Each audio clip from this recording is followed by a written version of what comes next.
इस जादुई एकेडमी में जब दो स्टूडेंट्स ने एक दूसरे को ड्यूल के लिए चैलेंज किया तो किसी ने भी ऐसे नतीजे की उम्मीद नहीं की थी। ग्रे ने जो मैजिकल ईथर बॉल छोड़ा वो उसके प्रतिद्वंद्वी की तुलना में 100 गुना बड़ा था। अगर प्रोफेसर बीच में न आते तो दूसरा स्टूडेंट पूरी तरह खत्म हो जाता। उसे देखकर कोई समझ ही नहीं पा रहा था कि ग्रे ने इतनी ताकत हासिल कैसे की। पहले कभी किसी स्टूडेंट में इतनी भयानक मैजिकल स्ट्रेंथ नहीं देखी गई थी, लेकिन सच्चाई ये है ग्रे एक रिग्रेसर है और वो हमेशा से इतना ताकतवर नहीं था। उसकी कहानी शुरू होती है मानवता के सबसे महान हीरोज और उनके डिमोनिक दुश्मन के बीच अंतिम युद्ध से। लेकिन इस बार कहानी किसी ओवरपावर्ड हीरो की नहीं, बल्कि एक साधारण फुट सोल्जर की है जो बस अपनी ड्यूटी ईमानदारी से निभा रहा है। पर अफसोस, किस्मत को कुछ और ही मंजूर था। एक स्ट्रे लेजर ब्लास्ट सीधे उसके सीने को भेद देता है। वार इतना घातक कि वो विरोध भी नहीं करता, बस उसे आर पार जाने देता है और वहीं खत्म हो जाती है उसकी कहानी। या शायद नहीं। मरते वक्त वो देखता है उसके साथी सिपाही जमीन पर बिखरे पड़े हैं और जो 4 महान हीरो हैं वो अपने दुश्मन द लिक्विडेटर से जानलेवा जंग लड़ रहे हैं। उन चारों के पास अद्भुत शक्तियां हैं,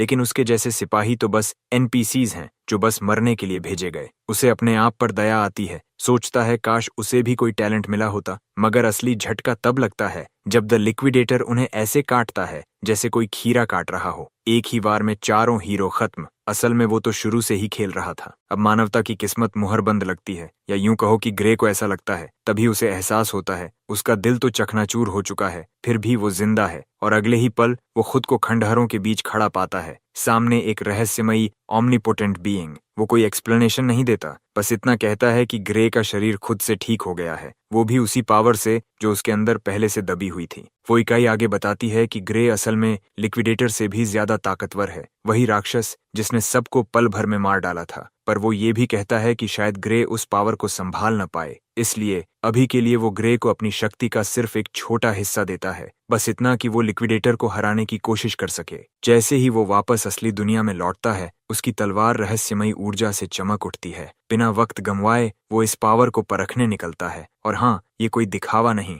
बल्कि असली ताकत है। लिक्विडेटर खुद उसकी ताकत देखकर दंग रह जाता है, लेकिन फिर भी ग्रे कमजोर पड़ जाता है। वो एक और वार करता है, पर इस बार खुद आधा कट जाता है। खून चारों ओर बिखरता है, फिर भी लिक्विडेटर उसे सराहता है, कहता है कि वो पहला इंसान है जिसने उसे पूरी ताकत इस्तेमाल करने पर मजबूर किया। लेकिन लिक्विडेटर की हैरानी तब बढ़ जाती है जब ग्रे का शरीर फिर से बनने लगता है। निचला हिस्सा अब डार्क एनर्जी से बना हुआ है। अब वो इंसान से ज्यादा किसी ब्लैक क्लोवर डीमन फॉर्म जैसा दिखता है। उसकी तलवार दैत्य जैसी चमक रही है और एक ही वार में हवा तक कांप उठती है। लिक्विडेटर को मजबूरन हनीकॉम्ब शील्ड बनाना पड़ता है, लेकिन ग्रे के वार से वो भी चकनाचूर हो जाता है। अब वो राक्षस डर गया है। उसे समझ नहीं आ रहा कि जो सामने है वो इंसान है या मौत का रूप। खुद ग्रे भी सोचता है कि क्या वो अब भी इंसान है या कुछ और, मगर फिलहाल उसके लिए मायने रखता है सिर्फ ये युद्ध। वो फिर से वार करता है और लिक्विडेटर का सुनहरा खून हवा में बिखर जाता है। जवाब में वो राक्षस अपनी असली ताकत खोल देता है, सेलेस्टियल विंग्स फैलाता है और ऐसा लगता है मानो वो अब समय को ही मोड़ रहा हो। रात ढलती है और चांद आसमान में ऐसे चमक रहा है जैसे देवताओं का स्पॉटलाइट हो। दृश्य सच में शानदार है और ग्रे भी मानता है कि ये काफी इम्प्रेसिव है, लेकिन इतना नहीं कि उसकी कॉन्फिडेंस हिला सके। वो पूरी ताकत झोंकते हुए फुल थ्रॉटल मोड में चला जाता है और एक सीधी प्रीएम्प्टिव स्ट्राइक मारता है लिक्विडेटर की गर्दन पर। लेकिन चौंकाने वाली बात यह है कि तलवार आर पार नहीं जाती। फिर वही रहस्यमयी शील्ड और ये कमीना फिर बकवास करने लगता है, जो ग्रे के सिर के ऊपर से निकल जाती है। उसके मुताबिक इस प्लेन ऑफ ट्रू डस्क में उसे कोई चोट नहीं पहुंचा सकता। वो ग्रे को कहता है कि ऊपर आसमान की ओर देखो, ताकि उसे पता चले कि वो कितना डीप और घिनौना है। जिज्ञासा में ग्रे ऊपर देखता है और देखता है एक चमकता हुआ स्टार लाइक ऑब्जेक्ट जो भयानक तीव्रता से दमक रहा है। अगले ही पल बूम, वो चीज एक मीटियोर की तरह नीचे गिरती है और ग्रे को पूरी तरह ऑब्लिटरेट कर देती है। अब लिक्विडेटर विजयी मुद्रा में खड़ा है, उस क्रेटर को घूरते हुए जो ग्रे की जगह बचा है। लेकिन शुक्र है वही रहस्यमयी इकाई फिर लौट आती है ठीक समय पर। वो पूरी टाइमलाइन रिवाइंड करती है और ग्रे को पास्ट में भेज देती है, एकमात्र मिशन के साथ, सेव द वर्ल्ड। उस इकाई का नाम है क्रोनोस और लगता है कि क्रोनोस और लिक्विडेटर के बीच कोई पुराना रिश्ता है, मगर कोई ये नहीं बता रहा कि कैसा। अब कहानी कट करती है ग्रे की ओर, जो अपनी आंखें खोलता है एक शांत हरियाली भरे नेबरहुड में। सब कुछ पीसफुल, काम और एकदम फोटोजेनिक। पता चलता है कि वो अपने होम टाउन रेनाडो विलेज में है, पर अतीत के रूप में, लगभग 15 ईयर्स इन द पास्ट। लगता है क्रोनोस ने अपना वादा निभाया। ग्रे को समय में पीछे भेजा गया है, दुनिया को बचाने का आखिरी मौका देने के लिए। अचानक उसके हाथ में स्टिंगिंग पेन महसूस होती है। जब वो नीचे देखता है तो उसकी कलाई पर पट्टियां और पुराने जख्म दिखाई देते हैं। यादें ताज़ा हो जाती हैं। ये वही वक्त था जब वो बेल्डर और उसकी गैंग का पंचिंग बैग हुआ करता था। लेकिन अब जब उसे नई जिंदगी का मौका मिला है, तो अगर वो फिर वही गलती दोहराए तो वो शर्म की बात होगी। पर हकीकत ये है कि वो उन गुंडों से हेड ऑन फाइट नहीं कर सकता। वो उसकी पहुंच से बहुत आगे हैं। इसी सोच में डूबा ग्रे सोचता है कि शायद लिक्विडेटर को हराना भी एक ड्रीम जैसा ही है। लेकिन तभी उसकी नजर उसी डरावनी टोली पर पड़ती है। हाँ, वही बेल्डर और उसके गूंस। वो ग्रे को देखकर मुस्कुराते हैं, जैसे उन्होंने अपनी अगली प्रे ढूंढ ली हो। मजे के लिए वो उसके पैरों के पास एक स्पेयर सोर्ड फेंकते हैं और आदेश देते हैं, उठा इसे। ग्रे तलवार को घूरता है, पूरी तरह क्लूलेस। उसे समझ नहीं आता कि ये क्या खेल चल रहा है। आखिर 15 साल हो चुके हैं, यादें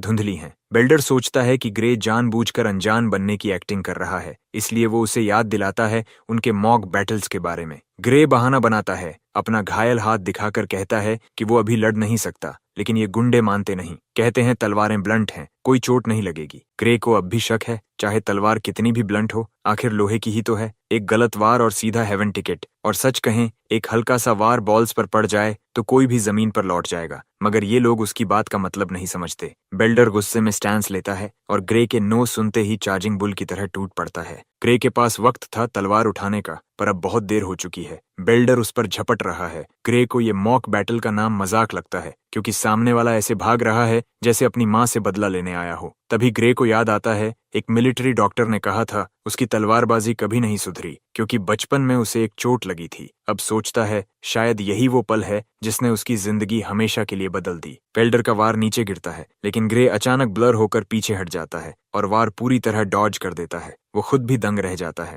बेल्डर का चेहरा अब खींच से सख्त हो जाता है ग्रे की उस इम्प्रेसिव एजिलिटी को देखकर। वो एक और स्ट्राइक फेंकता है, लेकिन ग्रे उसे भी डॉज कर देता है। फिर नीचे पैर की तरफ एक तेज वार, मगर ग्रे फिर से बच जाता है। वो कमीना बेतहाशा कोशिश कर रहा है हमारे लड़के को हिट करने की, जैसे किसी blood thirsty man on a mission की तरह, लेकिन ग्रे तो ऐसे फिसलता है जैसे कोई निंजा ऑन कोकेन। शुरुआत में ग्रे को लगा कि बेल्डर शायद स्लो हो गया है, मगर फिर उसे एहसास हुआ स्लो बेल्डर नहीं हुआ, वो खुद फास्टर हो गया है। अब तो वो हर वार ऐसे डॉज कर रहा है जैसे उसे रेंट देना भूल गया हो। बेल्डर के गूंज भी अब अनदेखा नहीं कर सकते। ग्रे एकदम बदला हुआ इंसान लग रहा है। भले उसका शरीर वैसा नहीं रहा, मगर उसके पास अब भी हर जंग की बैटल मेमोरीज हैं। वो हर मूव दिमाग में मैप कर चुका है। उसका शरीर अब ऑटो पायलट मोड में काम कर रहा है। ग्रे अब तलवार उठाता है ताकि ये तथाकथित मॉक बैटल जारी रहे, जो अब असली बैटलफील्ड लगने लगी है। बेल्डर अपनी ईगो में डूबा हुआ है, बुरी तरह कोशिश कर रहा है ग्रे को अपनी तलवार के नीचे कुचल देने की, मगर अब ग्रे के सब्र का बांध टूट चुका है। वो पहली बार अपनी तलवार घुमाता है और उसके जोरदार स्विंग से बेल्डर के हाथ में दर्द की लहर दौड़ जाती है। बस इसी से साबित हो गया कि असली पैथेटिक कौन है। अगर ग्रे ईमानदार हो तो उसे खुद हंसी आ रही है कि वो इतने वीकलिंग से लड़ रहा है, पर फिर उसे याद आता है यही बेल्डर वो कमीना है जिसने उसे बुलीड किया, उसकी फ्यूचर छीनी और उसे सालों तक दर्द में रखा। इसीलिए अब ग्रे फैसला करता है समय है इस गड्ढे को उसकी ही दवा छकाने का। अगले ही मूव में ग्रे एक सटीक वार करता है और बेल्डर के हाथ से तलवार उड़कर दूर जा गिरती है। वो एकदम अनार्म्ड हो जाता है। ग्रे उसे घूर कर हंसता है, बेल्डर की तलवारबाजी का मजाक उड़ाते हुए। बेल्डर अपमान से जल उठा है, लेकिन ग्रे अब रुका नहीं है। वो तेजी से ब्लेड स्विंग करता है, इतनी ताकत से कि तलवार उसकी त्वचा को काट जाती है और ब्लड बहने लगता है। ग्रे चौंक जाता है, वेट अ सेक, तलवार तो ब्लंट थी, फिर खून कैसे? जब वो नीचे देखता है तो हाँ, ब्लेड वाकई ब्लंट है। मतलब अगर ये तेज तलवार होती तो बेल्डर अब तक मर चुका होता। मगर ग्रे ध्यान भटकने नहीं देता। वो एक और वार करता है, बेल्डर के कुछ टीथ उड़ जाते हैं और उसकी नाक से खून फाउंटेन्स की तरह फूटता है। अब ग्रे उसके ऊपर खड़ा है, आंखों में ठंडा गुस्सा लिए। बेल्डर की रूह कांप रही है। ये नजारा वाकई संतोषजनक है। एक घमंडी कमीना अब एक सॉबिंग मेस बन चुका है। ग्रे के लिए शायद इतना काफी है, लेकिन अफसोस बेल्डर अब भी नहीं समझा। वो चिल्लाता है अपने गूंज पर, उस पर टूट पड़ो, लेकिन वो सब डर से पीछे हट जाते हैं। उन्होंने अभी अभी देखा कि उनका बॉस कैसे एक पैथेटिक डॉग की तरह पिटा। कौन बेवकूफ खुद वही अंजाम चाहेगा? फिर भी उनमें से एक कहता है, चलो सब एक साथ हमला करते हैं। तीनों एक साथ कूदते हैं, ग्रे को चारों ओर से घेरते हुए। पर ग्रे अब भी काम एंड नॉनशलॉन्ट है। अगर इन्हें मौत चाहिए तो भाई देने को तैयार है। वो सब एक साथ झपटते हैं और ग्रे बिना झिझक जवाब देता है। पहले तो उसने सोचा था इन्हें स्पेयर कर देगा, मगर लगता है ये तब तक नहीं मानेंगे जब तक दर्द का स्वाद ना चखें। कुछ ही पलों बाद उनके चेहरे ऐसे सूज जाते हैं जैसे किसी बाबून की लाल पिछली तरफ। ग्रे खुद को देखकर हंस देता है। यही लोग थे जो कभी मेरे डर का कारण थे।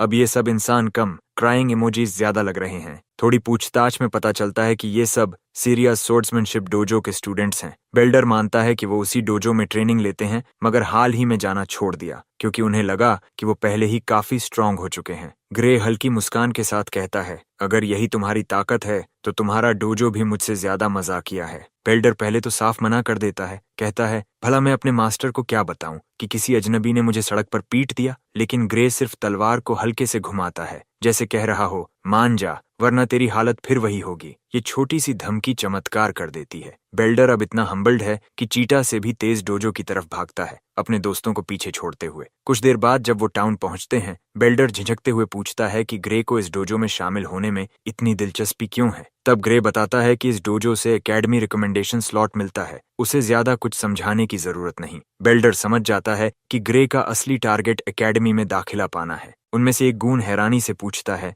जब तू पहले से इतना पावरफुल है तो फिर एकेडमी क्यों? मगर ये बेवकूफ नहीं जानते कि ग्रे का इनफ का मतलब कुछ और ही है। उसे अब भी याद है जब पूरी मानवता के हीरोज कुछ ही पलों में उस दैत्य के हाथों स्लॉटर हो गए थे। वो पूरी दुनिया की स्ट्रॉन्गेस्ट लाइनअप थी और फिर भी वे कुछ नहीं कर सके। उस वक्त ग्रे के पास भी अपनी डार्क पावर्स थीं, फिर भी वो उस दैत्य को छू तक नहीं सका। तभी उसे एहसास हुआ ताकत होना और उसे संभालना दो अलग बातें हैं। अगर तब उसके पास सही सोर्ड्समैनशिप स्किल होती तो शायद वो लड़ाई पलट सकता था। शायद इसी वजह से क्रोनोस ने उसे यहाँ भेजा, ताकि वो फिर से उतना स्ट्रांग बने जितना बनना जरूरी है। थोड़ी देर बाद वो मिलते हैं उस डोजो की मास्टर से, वही सीरिया जिनका नाम सुनकर सब कांपते हैं। वो गुस्से में बेल्डर और उसकी टोली को जमकर डांट लगाती है, कहती है एक आम आदमी से भिड़े और फिर हार गए, शर्म करो। बेल्डर सफाई देने की कोशिश करता है कि वो तो बस एक मॉक बैटल था, लेकिन अगले ही पल सीरिया का मुक्का उसकी उड़ान तय कर देता है। एक झटके में चांद की सैर के लिए तैयार। बाकी गूंस ठंडे पसीने में तर हैं। सीरिया तलवार बेल्डर की गर्दन के पास रखती है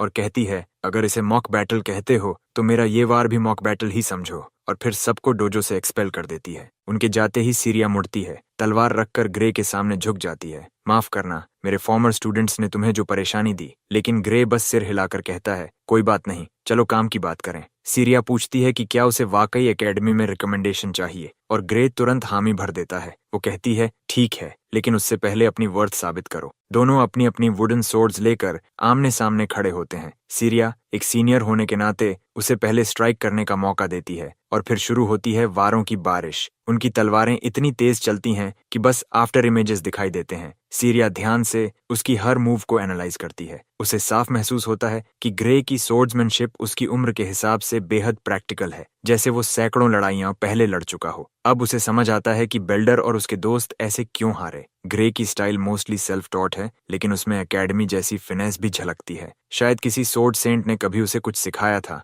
भले ही उसकी टेक्निक अभी भी थोड़ी रफ है, लेकिन उसकी नीयत साफ है। एक बात तो पक्की है, ग्रे के अंदर रॉ टैलेंट कूट कूट कर भरा है, बस उसे सही दिशा में हार्नेस करने की जरूरत है। सीरिया को ऐसा लगता है जैसे उसने किसी डायमंड इन द रफ को खोज निकाला हो। जब उसका असेसमेंट पूरा हो जाता है, वो अंतिम वॉर के साथ इस ड्यूअल को खत्म करने का निर्णय लेती है, लेकिन ग्रे बिना किसी परेशानी के उसका वार रोक देता है। फिर शुरू होती है वो मकाब्र डांस, जहां हर वार पर ग्रे ऐसे पैरी करता है जैसे उसे चोट से एलर्जी हो। अब सीरिया बेचैन होने लगती है। उसके हर तेज वार के बावजूद ग्रे की स्टांस 1 इंच भी नहीं हिलती। उसे खुद पर गुस्सा आने लगता है कि उसे एक मियर मॉक बैटल में अपनी पूरी ताकत झोंकनी पड़ रही है। लेकिन जल्द ही उसके मन में एक हल्की फियर घर कर लेती है। ग्रे का चेहरा कुछ पल के लिए किसी डिमोनिक एंटिटी जैसा लगता है, जैसे वो किसी भयंकर शक्ति को अनलीश करने वाला हो। पर ग्रे की आखिरी वाइल्ड स्विंग के बाद हालात पलट जाते हैं। उसके भीतर की एनर्जी अचानक गिरने लगती है, थकान उसे पकड़ लेती है। सीरिया इसे ग्रे की कमजोरी समझकर आगे झपटती है, मगर अगले ही पल खुद चेकमेट हो जाती है। उसकी वुडन सोर्ड टूटकर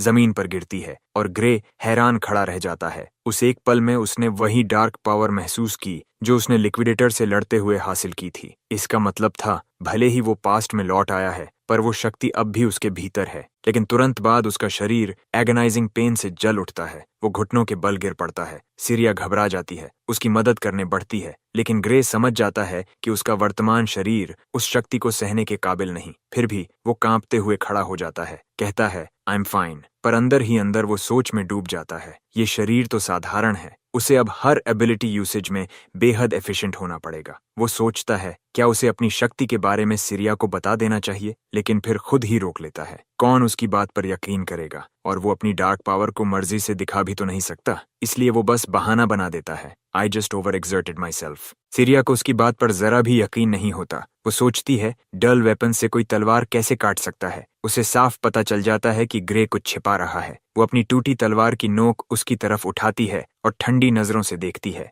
ग्रे बस शांति से पूछता है, इज देयर अ प्रॉब्लम? वो महसूस करती है कि वो इस समय बात नहीं करना चाहता, इसलिए उसे जबरदस्ती नहीं करती, बल्कि वो सीधा मुद्दे पर आती है। तुम एकेडमी की रिकमेंडेशन चाहते हो, है ना? ग्रे सिर हिलाकर हामी भरता है। सीरिया बताती है कि उसके पास रॉयल एकेडमी ऑफ सोर्ड्समैनशिप में रिकमेंडेशन दिलाने की पूरी अथॉरिटी है, मगर फिर वो चौंकाने वाली बात कहती है, आई वोंट रिकमेंड यू। उसके ठंडे शब्द किसी तेज तलवार से भी ज्यादा गहरे चुभते हैं। ग्रे का दिल टूट जाता है। उसे लगने लगता है कि शायद वो सच में बहुत वीक है। उसका आखिरी वार ही उसकी एकमात्र उपलब्धि थी। पर सीरिया बात पूरी नहीं करती। वो ठहर कर कहती है, instead of the royal academy you should join the world union academy. और बस ये सुनकर ग्रे की आंखों में फिर से एक नई लौ जल उठती है। क्या जबरदस्त प्लॉट ट्विस्ट है ये खुलासा उसे उसी तरह हिलाकर रख देता है जैसे ट्रक टैक्स अपने शिकारों को कुचल देता है। रॉयल एकेडमी भले ही उनके देश का सबसे बेहतरीन संस्थान हो, लेकिन वर्ल्ड यूनियन एकेडमी पूरे दुनिया का सबसे प्रतिष्ठित संस्थान है।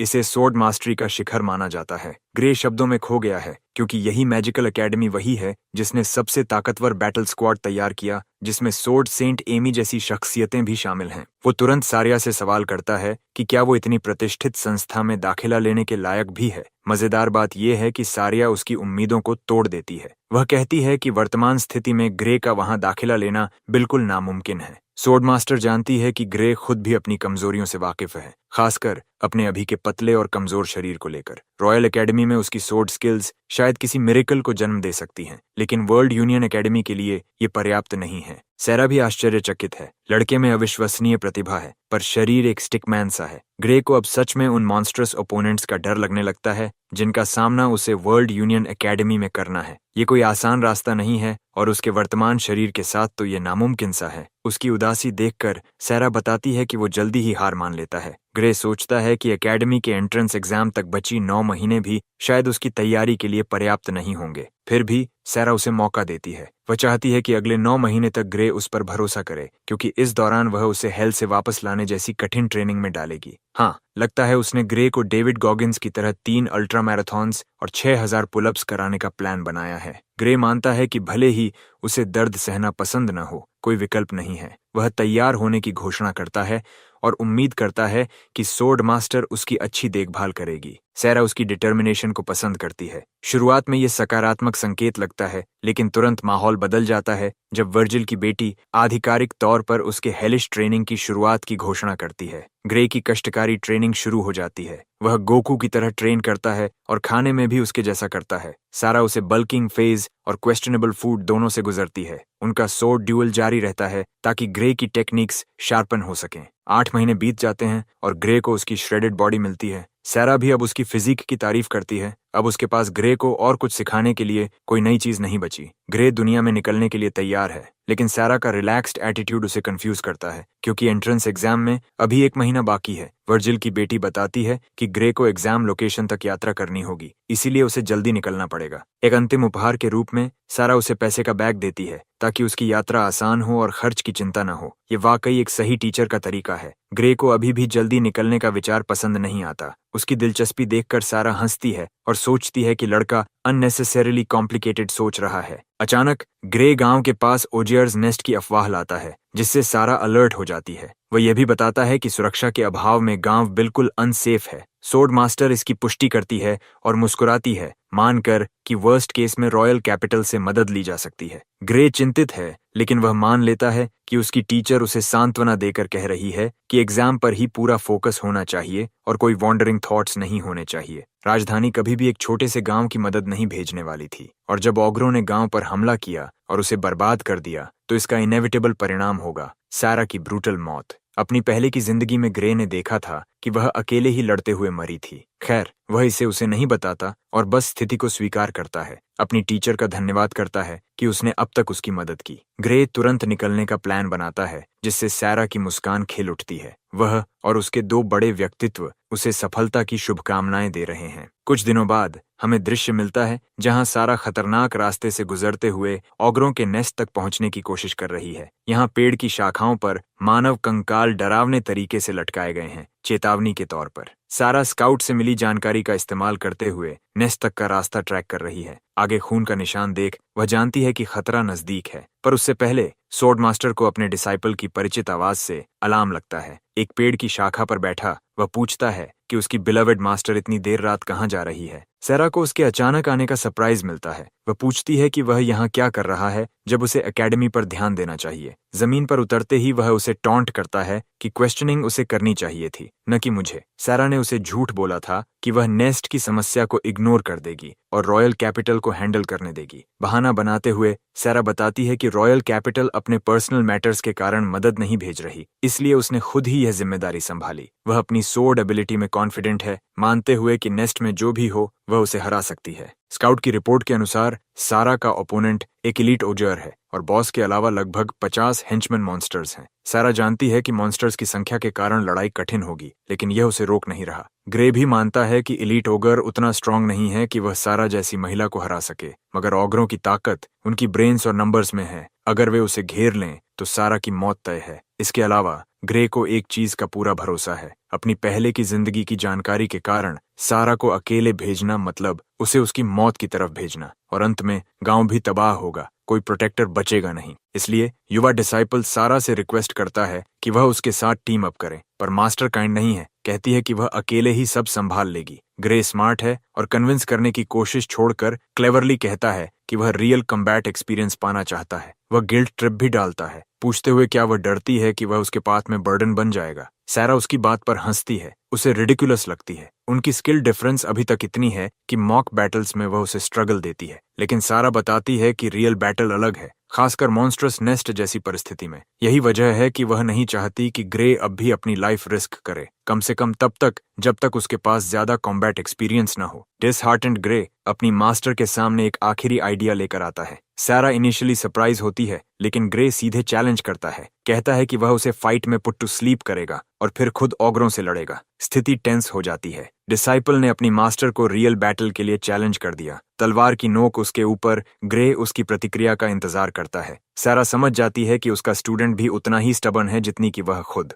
वह मान जाती है और कहती है कि वह नहीं चाहती कि वह अकेला जाए, इसलिए वह उसके पुराने सजेशन पर लौट आती है, साथ में जाना। उसकी एक ही चिंता है कि ग्रे सुरक्षित लौटे, और हाँ, एक पीस सच में सुरक्षित रहे। दोनों साथ मिलकर जंगल में मॉन्स्टर्स का सामना करने निकलते हैं। रात गहरी होती जाती है और अंततः मास्टर और डिसाइपल को नेस्ट का लोकेशन मिल जाता है। बुद्धिमान मॉन्स्टर्स अपने एनवायरनमेंट का फायदा उठाते हैं। उन्होंने ऐसा नेस्ट बनाया है कि यहाँ कोई भी डेयरिंग इंट्रूडर आसानी से बच न सके। सारा सोचती है कि क्रीचर्स अपनी ताकत में कॉन्फिडेंट होंगे, वहीं ग्रे तर्क करता है कि यह एक्चुअली उनके लिए डिसएडवांटेज है, क्योंकि उन्हें बहुत सावधानी से लड़ना पड़ेगा। सुरक्षित डिस्टेंस से देखकर सारा थोड़ी सरप्राइज होती है। समूह में बॉस कहीं दिखाई नहीं देता, जिससे उसे शक होता है कि शायद वह अपने टेंट में छुपा है। अगर ऐसा है तो उनके लिए अच्छी बात है, क्योंकि इस तरह वे एलीट ओजर से सामना करने से पहले कई हेंचमैन मार सकते हैं। बैटल स्ट्रैटेजी पर चर्चा करते हुए सीरिया अपने डिसाइपल को निर्देश देती है कि वह मॉन्स्टर्स को एक साइड से टारगेट करे, जबकि वह दूसरी साइड को कवर करेगी। तुरंत योजना को एग्जीक्यूट करते हुए दोनों अपनी तलवारें उठाकर एक्शन में कूदते हैं। शोडाउन शुरू होता है। मॉन्स्टर्स के कॉम्प्रिहेंड करने से पहले मैजेस्टिक सारा ऑलरेडी उनके ऊपर है। क्लीन हेडशॉट मारते हुए क्रीचर का सिर फूट जाता है और जमीन पर गिरता है। पहला मॉन्स्टर गिरते ही बाकी ग्रुप गुस्से में रोर करता है। पूरा समूह मर्डर मोड में चला जाता है। इंट्रूडर्स को मारने के लिए हथियार तैयार करता है, लेकिन इससे फर्क नहीं पड़ता क्योंकि हमारा लड़का बीस्ट मोड में है, हॉर्ड्स को क्रॉस कट करते हुए। ये एक वन मैन आर्मी है, एक ही बार में मल्टीपल मॉन्स्टर्स को काट रहा है। एलिगेंट सारा भी अपने पापा वर्जिल से सीखी इंप्रेसिव स्किल्स दिखा रही है। दोनों अनस्टॉपेबल हैं। ग्रे और सीरिया परफेक्ट एक दूसरे का कवर कर रहे हैं। कुछ ही मिनटों में नजर में आए हर मॉन्स्टर का बॉडी काउंट उनके नाम हो जाता है। वैसे सारा ग्रे की रियल बैटल में अनफ्लिंचिंग डिटर्मिनेशन से इम्प्रेस्ड है। वह कभी इतना रेडी नहीं था। अपनी मास्टर को भी सतर्क रहने की वार्निंग देता है, लेकिन बात यह है कि सिचुएशन में कुछ गलत लग रहा है। ये फाइट उनके लिए बहुत ईजी रही, इतना ईजी कि अगर यही लेवल सारा को सामना करना पड़ता तो वह अकेले ही सारे मॉन्स्टर्स को हरा सकती थी। यही उसे अनईजी बना रहा है, क्योंकि जो भी टेंट के अंदर रेस्ट कर रहा है वह अब तक उनके सामना किए गए किसी भी ओपोनेंट से ज्यादा टेरिफाइंग होगा। टेंट के अंधेरे में क्रीचर की मेनेसिंग आइज दूर से चमक रही हैं। ग्रे जैसे ही उनके कांटेक्ट में आता है शॉक से शडर करता है। अपनी ताकत के बावजूद वह डरकर अपनी मास्टर से कहता है कि तुरंत भागना पड़ेगा। सीरियस समझ ही नहीं पाती कि अचानक ये क्या हुआ। बिना कुछ एक्सप्लेन किए ग्रे इतना डरकर उसे रोर करता है कि सारा उसकी बात पर क्वेश्चन नहीं करती। वह बस इंस्ट्रक्शंस फॉलो करते हुए उसके पीछे दौड़ती है। आप सोच सकते हैं कि शायद वे एस्केप कर जाएं, लेकिन नहीं। उनका टेरिफाइंग ओपोनेंट लिटरली स्काई से वर्टिकल लीप मारकर उनके सामने आता है। ग्रे डर के मारे फ्रोजन हो जाता है जब मॉन्स्टर जमीन पर अपने पैरों को टिकाता है और ह्यूमंस का सामना करता है। सारा की एक्सप्रेशन शॉक में बदल जाती है। वह बताती है कि बॉस मॉन्स्टर खुद उनके सामने आया है, लेकिन फिर ग्रे एक बॉम्बशेल ड्रॉप करता है जो किसी ने एक्सपेक्ट नहीं किया था। ये बॉस मॉन्स्टर नहीं है। जैसे ही वह रियल बॉस का लोकेशन रिवील करने वाला होता है, पीछे से मॉन्स्ट्रस रोर गूंजता है। ये प्रोवोकेटिव रोर और हॉर्ड्स को उनके पीछे चेस करने के लिए अनलीश करता है।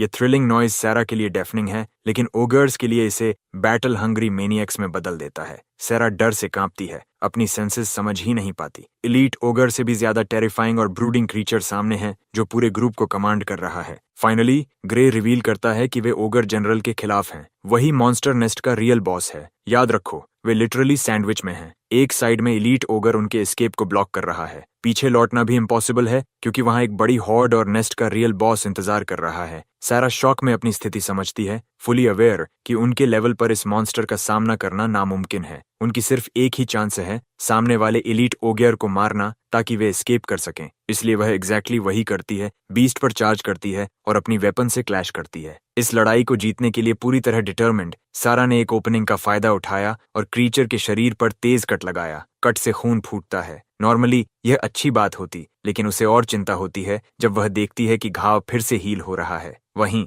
हमारा लड़का अकेले डजन्स ऑफ मॉन्स्टर्स से क्लैश कर रहा है, ओगर जनरल की एबिलिटीज का नॉलेज इस्तेमाल करते हुए। अपेरेंटली उसकी रोअर मॉन्स्टर्स की स्ट्रेंथ और रिकवरी स्पीड को बूस्ट करती है। बेसिकली वे स्टेरॉइड्स पर एलीट ओगर के खिलाफ हैं। एक नॉर्मल ओगर को मारना भी इतना मुश्किल है कि ग्रे को भी स्ट्रगल करना पड़ रहा है। एक मॉन्स्टर को स्लैश करते हुए वह सारा को अपनी बैक कवर करने का निर्देश देता है। वह चाहता है कि वह बैटल को थोड़ा डिले करे, जिससे सारा क्वेश्चन करती है कि उसके पास कौन सी मिराक्युलस स्ट्रैटेजीज हैं। ग्रे बताता है कि इस सिचुएशन में उनका सिर्फ एक ही ऑब्जेक्टिव है, सबसे अगली और पावरफुल ओगर को मारना जो अपने हॉर्ड के पीछे छुपा है। सर्वाइवल फाइट शुरू होता है जब ग्रे अपने सोर्ड से मॉन्स्टर पर क्लैश करता है। फ्लैंक और सराउंड होने पर अनोयंस दिखाते हुए वह स्लैश डिफ्लेक्ट करता है और अगला रेजिंग मॉन्स्टर फेस करता है, अपनी ताकत का इतना इस्तेमाल करते हुए कि उसकी ब्लेड लिटरली शैटर हो जाती है। अब उसके पास उसका फेवरेट वेपन नहीं है, ये जेन्युइनली ट्रबलसम है। वह एनहांस्ड ओगर के डाउनवर्ड स्लैश को डॉज करता है और स्पेयर सोर्ड निकालने पर ध्यान देता है। हाँ, ये मेन कैरेक्टर का सबसे स्मार्ट मूव है। सेकंड सोर्ड रेडी रखना मतलब हमेशा प्रिपेयर्ड रहना। ग्रे वरीड है कि उसकी ब्लेड लॉन्ग होल्ड नहीं करेगी। रेस्क्यू में उसकी मास्टर अपनी स्पेयर सोर्ड टॉस करती है, giving him another chance at victory. अब उसके पास दोनों स्पेयर सोर्ड्स हैं, फाइटिंग चांस बेहतर है, लेकिन फिर भी यह पर्याप्त नहीं है कि सारे मॉन्स्टर्स को मारा जाए। ओगर जनरल थ्रेटेंड महसूस करता है और सेकंड मॉन्स्टर्स रोर अनलीश करता है। ग्रे के हॉरर में क्रीचर्स को फिर से स्ट्रेंथ बूस्ट मिलती है। अब सिचुएशन और मुश्किल हो गई है। ग्रे समझता है कि ओगर जनरल इंटेलिजेंट है और उसकी स्ट्रैटेजी पढ़ रहा है। अब वह जानता है कि ह्यूमन क्या कर रहा है और मिनियंस को प्रोवोक करने के लिए लगातार रोर करता है। स्ट्राइक ब्लॉक करते हुए ग्रे मॉन्स्टर्स को पुश करता है और आगे निकलता है। सीधे रास्ते में आए मॉन्स्टर्स को एफिशिएंटली कट करता है, लेकिन स्क्रैचेस और इंजरीज पूरे शरीर में हैं। ब्लड बाथ उसे थका रही है क्योंकि उसे एंडलेस बैराज से रेस करना है। गार्ड डाउन होने पर उसे एक ओगर टैकल करता है और पिन कर देता है। सिचुएशन काफी खराब लगती है क्योंकि ओगर्स उसे एग्जैक्टली वहीं पकड़ते हैं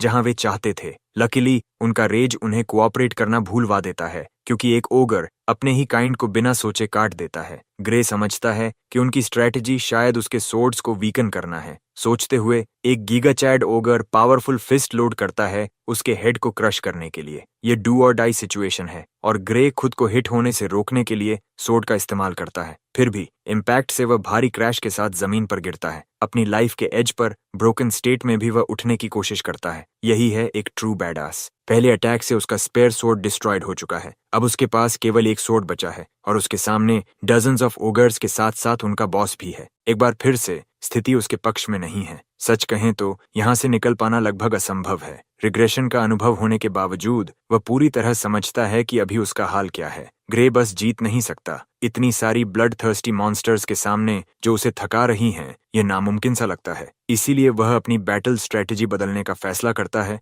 अपनी मास्टर को डरावनी आवाज में चिल्लाते हुए कहता है कि वह अभी भाग जाए, जबकि वह खुद डिकॉय बनकर उसके एस्केप का रास्ता बनाए। सारिया यह सुनकर मुस्कुराती है और उसे इस तरह ट्रीट करने से इनकार कर देती है। वह अब भी स्ट्रेंथेंड एलीट ओगर से लड़ रही है, लेकिन ग्रे समझ नहीं पाता कि वह अब भी लड़ाई क्यों जारी रखना चाहती है। वह उसे भरोसा दिलाता है कि वह जल्दी ही पीछे आएगा, लेकिन सारा उसके सुझाव को हॉरर से रिजेक्ट कर देती है, खुलासा करते हुए कि उसकी दौड़ने की क्षमता अब खत्म हो चुकी है। उसकी थाई पर गहरा घाव है, जिससे ग्रे की उम्मीदें राख हो जाती हैं। अब वह रास्ता भी बंद हो गया। आगे बढ़ने के अलावा कोई विकल्प नहीं बचता। मौत की ओर मार्च करना ही शेष है। गुस्से में अपनी ब्लेड स्विंग करते हुए वह सोचता है कि उसने रिग्रेशन क्यों अनुभव किया। इतनी भारी जिम्मेदारी होने के बावजूद सब कुछ अब समाप्त होने वाला है। ट्रेजिकली उसका आखिरी सोर्ड भी चिप और शैटर हो जाता है। फिर भी वह इनकार में है। वेपन खो जाने के बावजूद ग्रे अपने जीवन के अंत को मानने से इनकार करता है। काश वह भविष्य से मिली शक्ति का इस्तेमाल कर पाता, वही टेरिफाइंग एबिलिटी जिसने लिक्विडेटर को भी नुकसान पहुंचाया था।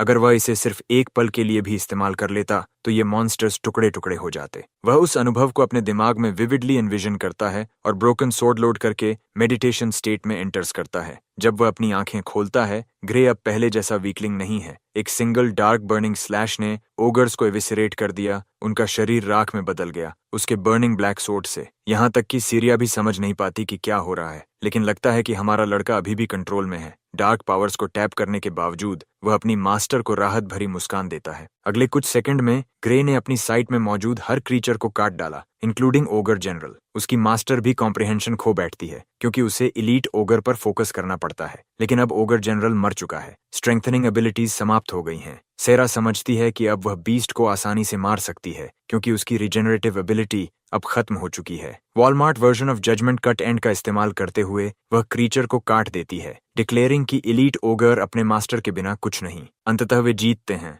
दोनों ने सभी ऑड्स के बावजूद खड़े होकर लड़ाई जीत ली। मिराक्युलसली एंटायर हॉर्ड ऑफ ओजर्स को पिटने के बावजूद ग्रे अभी भी अपनी मास्टर से सोर्ड तोड़ने के लिए माफी मांगता है। सारा कहती है कि यह कुछ भी नहीं है, क्योंकि उसने अपनी जान बचाई। वह सोर्ड इकट्ठा करती है और टेक्निक के लिए कन्फ्रंट करना चाहती है, लेकिन इससे पहले कि वह अपनी बात खत्म करे, हमारा लड़का पूरी तरह अनकॉन्शियस होकर जमीन पर गिर जाता है। उसके मास्टर को चिंता में उसका नाम पुकारने पर मजबूर कर देता है। पर्सपेक्टिव ग्रे के इनर माइंड में कट जाता है। वह अपने सराउंडिंग्स को देखता है और केवल एक चेन्ड फ्लोटिंग डोर देखता है। कंफ्यूज्ड वह देखता है कि डोर उसी तरह की डार्क एनर्जी रिलीज करता है जो उसकी एबिलिटी में है। अचानक रियलाइजेशन आता है, यह उसकी अपनी पावर है। वह सोचता है कि अगर वह डोर को तोड़ने में सफल हो जाए तो क्या होगा। पावर को हासिल करना और उसे अपना बनाना। डिटर्मिन्ड वह आगे बढ़ता है, लेकिन जैसे ही वह पहला स्टेप लेता है, उसके शरीर पर एक डेथली सेंसेशन लूम करता है। उसे डराकर पूरे सोल तक हिला देता है, और यह केवल एक स्टेप लेने के बाद हुआ। ग्रे इतना डर जाता है कि पीछे हटता है।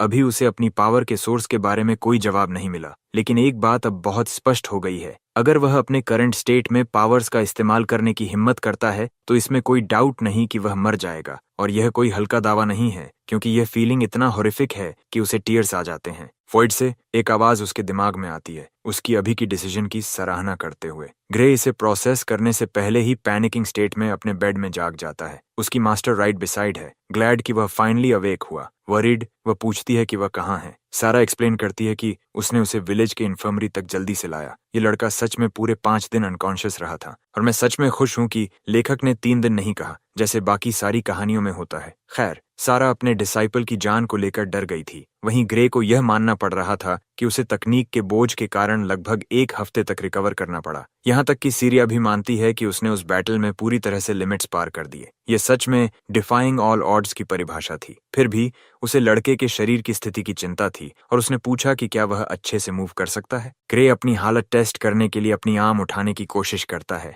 लेकिन वह बिल्कुल भी नहीं कर पाता। इतना ही नहीं, उसने जितनी ऊर्जा खर्च की है उससे बेरली इसका इस्तेमाल कर पा रहा है। इस हालत में वह सोर्ड भी नहीं पकड़ सकता, और वैसे कोई और काम भी अब तो मुश्किल ही है। फिर से बैटल के बाद उसके आर्म पर ब्रूज भी है। सारा उसकी स्थिति को देखकर चिंतित हो जाती है क्योंकि वह अपने शरीर को मूव नहीं कर पा रहा। ग्रे कन्फर्म्स करता है कि वह अभी हेल्पलेस है। उसकी मास्टर भी मानती है कि उसका आर्म जल्द ठीक नहीं होगा क्योंकि आर्म की हर हड्डी शैटर्ड हो चुकी है। ये रेवलेशन ग्रे के लिए सरप्राइजिंग है क्योंकि किसी अजीब तरह से उसे कोई दर्द महसूस नहीं होता। धन्यवाद मैजिक पोशन ट्रीटमेंट का। उसका जॉ लिटरली गिर जाता है क्योंकि ये पोशन बहुत ही महंगा होता है और सारा ने इसे बस उसके लिए इस्तेमाल कर दिया। सारा कहती है कि चिंता की कोई बात नहीं है, विलेज चीफ ने खुद इसे उनके लिए उपलब्ध कराया था। ग्रे इस सुनकर डिसबिलीफ में है। वह विलेज चीफ को पर्सनल भी नहीं जानता और उसके खर्च पर उसे मैजिक पोशन मिल गया। सारा सोचती है कि वह डेंस है, अपनी स्थिति समझने में असमर्थ, इसलिए वह इसे बोल्ड वर्ड्स में कहती है।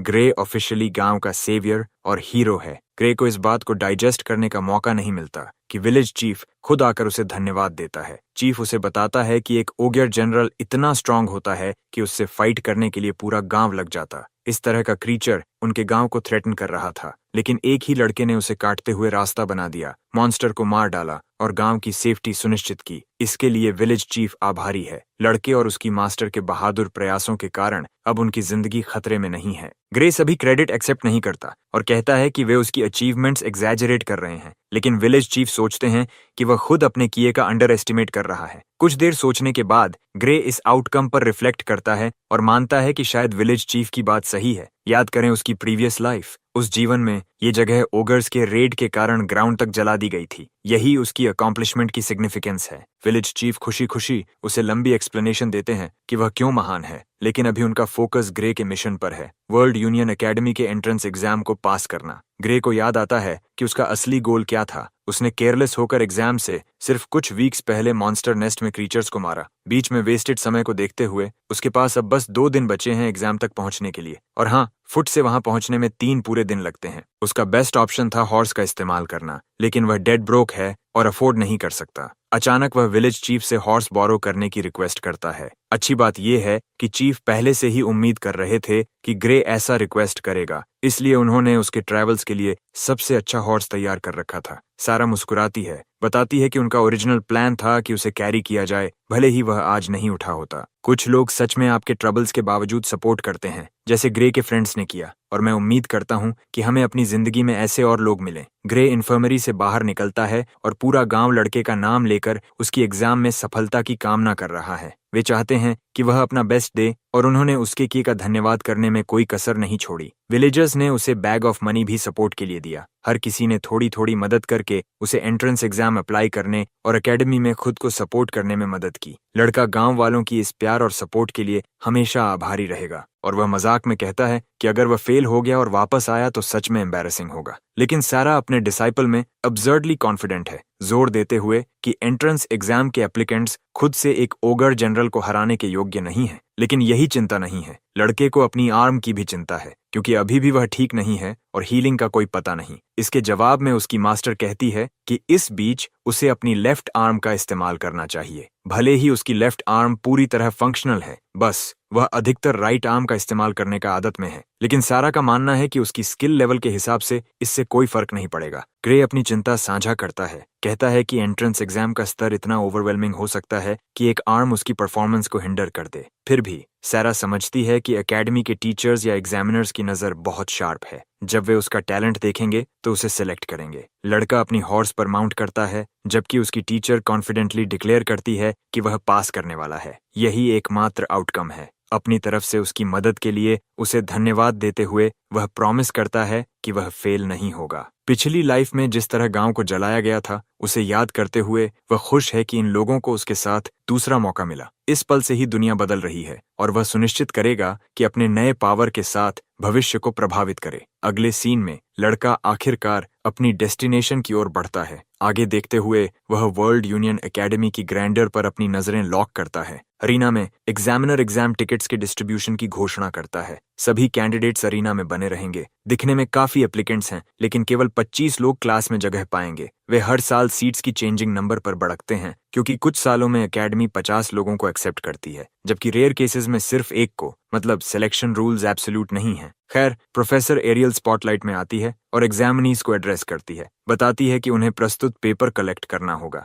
अपनी फिंगर्स की स्नैप से येलो वॉर्टेक्स खुलता है, मैजिकल एनर्जी रिलीज होती है और टिकट्स ऑटोमेटिकली हर एग्जामिनी के हाथ में मैनिफेस्ट होते हैं। लड़का अपनी टिकट कलेक्ट करता है। उसका एग्जामिनी नंबर फेंसिंग कोर्स के लिए 513 है। प्रोफेसर एरियल कहती है कि टिकट में केवल सबसे क्रिटिकल डिटेल्स हैं, लेकिन चिंता की कोई बात नहीं, क्योंकि प्रोसेस हर साल वही रहता है। वह कंफर्म करती है कि एकेडमी एज, जेंडर, नेशनलिटी या क्लास पर ध्यान नहीं देता। दूसरे शब्दों में, उन्हें बिल्कुल भी फर्क नहीं पड़ता कि आप अटैक हेलीकॉप्टर हैं या नहीं। यहाँ तक कि उन्हें अपने नाम जानने की भी जरूरत नहीं। जो कैंडिडेट्स पास होंगे उनसे फर्दर इन्फॉर्मेशन मांगी जाएगी, लेकिन टोटल एग्जामिनीज के लिए ये कोई फर्क नहीं डालता। प्रोफेसर एरियल यह भी कंफर्म करती है कि फेक नेम देना भी ठीक है। एक बार फिर साबित होता है कि एकेडमी किसी की परवाह नहीं करता। खैर, हमारे लड़के के लिए फिर परेशानी आती है, क्योंकि वह आज सोड लेकर नहीं आया और फिर भी फेंसिंग कोर्स में रखा गया। इससे वह सिस्टम की लेजिटिमेसी पर सवाल उठाता है। प्रोफेसर एरियल मजाक में कहती है कि उसने हर व्यक्ति को उनकी लुक्स के आधार पर कोर्स असाइन किया।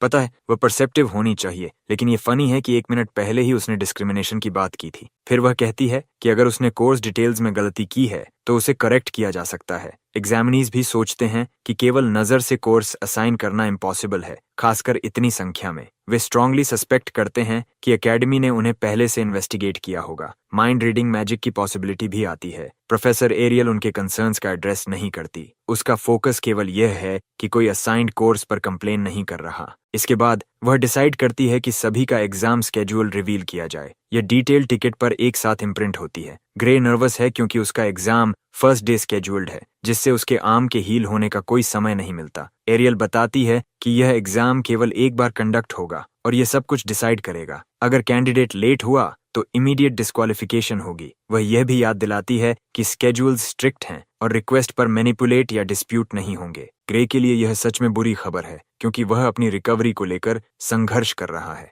वह अपने शरीर से गुहार लगाता है कि कोई चमत्कार हो और कल ही उसे ठीक कर दे। अगले दिन आता है और क्या पता चलता है, बेचारी की आर्म में एक भी सुधार नहीं हुआ। अब उसके पास इस हालत में एग्जाम देने के अलावा कोई चारा नहीं है। ग्रे का एग्जामिनी नंबर पुकारा जाता है और वह फ्रस्ट्रेशन के साथ कदम बढ़ाता है। वह सिचुएशन के प्रति ऑप्टिमिस्टिक रहने की कोशिश में खुद को काल्म करता है। अपनी लेफ्ट आर्म का असेसमेंट करता है, कोई समस्या नहीं दिखती, और यदि वह पर्याप्त शक्ति लगाए तो राइट आर्म भी हिला सकता है। उसकी स्ट्रैटेजी है कि एग्जामिनर के मूव्स को शार्पली ऑब्जर्व करे और वहां से जीतने की कोई स्ट्रैटेजी निकाले। वह एक कैंडिडेट और एग्जामिनर के बीच के मैच को देखता है। एप्लीकेंट ब्लाइंडली रश करता है अटैक करने, लेकिन उसके अटैक के अंत में एग्जामिनर अनफेज्ड खड़ा है और अगले मूव का इंतजार कर रहा है। कैंडिडेट फिर सोर्ड ड्रैग करता है स्लैश के लिए, लेकिन वह स्ट्राइक भी बेकार है, उसे ब्लॉक किया जाता है। सिर्फ इतना ही नहीं, एग्जामिनर उसकी ब्लेड डिफ्लेक्ट करके फाइनल ब्लो से उसे हवा में उड़ा देता है। कैंडिडेट जमीन पर गिरता है और एग्जामिनर एग्जाम का रिजल्ट घोषित करता है, उसे वेन्यू छोड़ने का निर्देश देता है। आप सोच सकते हैं कि शायद ग्रे ने कुछ खोज लिया, लेकिन मजाकिया बात यह है कि यह लड़का लिटरली गिव अप कर देता है और मान लेता है कि उसकी हालत खराब होने वाली है। उसका नंबर पुकारा जाता है और वह अरीना में कदम रखता है। ग्रे अपनी चांसेस पर रिफ्लेक्ट करता है, समझते हुए कि वह क्लियरली उस एग्जामिनर को नहीं हरा सकता जिसने उससे भी बड़े कैंडिडेट को अनाहिलेट कर दिया। अरीना में लड़के को फ्रीडम मिलती है फर्स्ट मूव करने की, फिर भी वह पूरी तरह समझता है कि यह बैटल वन साइडेड होगी। फिर भी उसे किसी तरह इंप्रेशन बनाना होगा। फाइट शुरू होती है और ग्रे रश करता है स्ट्राइक करने। उसे अपने मास्टर की एडवाइस याद आती है, जिसने कहा था कि पोटेंट स्लैश देने के लिए सिर्फ आर्म्स नहीं, पूरा बॉडी यूज करो। अपनी मास्टर की एडवाइस को मोशन में चैनल करता है। वह सोचता है कि राइट आर्म के नुकसान को कोप करने का एकमात्र तरीका है बाकी मसल्स का इस्तेमाल करना, और इस तरह वह फर्स्ट स्विंग डिलीवर करता है जिसे एग्जामिनर आसानी से डॉज कर देता है। अब भी ग्रे अपने यूजुअल स्टाइल में लड़ने में स्ट्रगल कर रहा है। आखिरकार वह राइट आर्म के नुकसान की भरपाई करने की कोशिश कर रहा है, लेकिन यह फैक्ट नहीं बदलता कि यहाँ वह मेजर डिसएडवांटेज में है।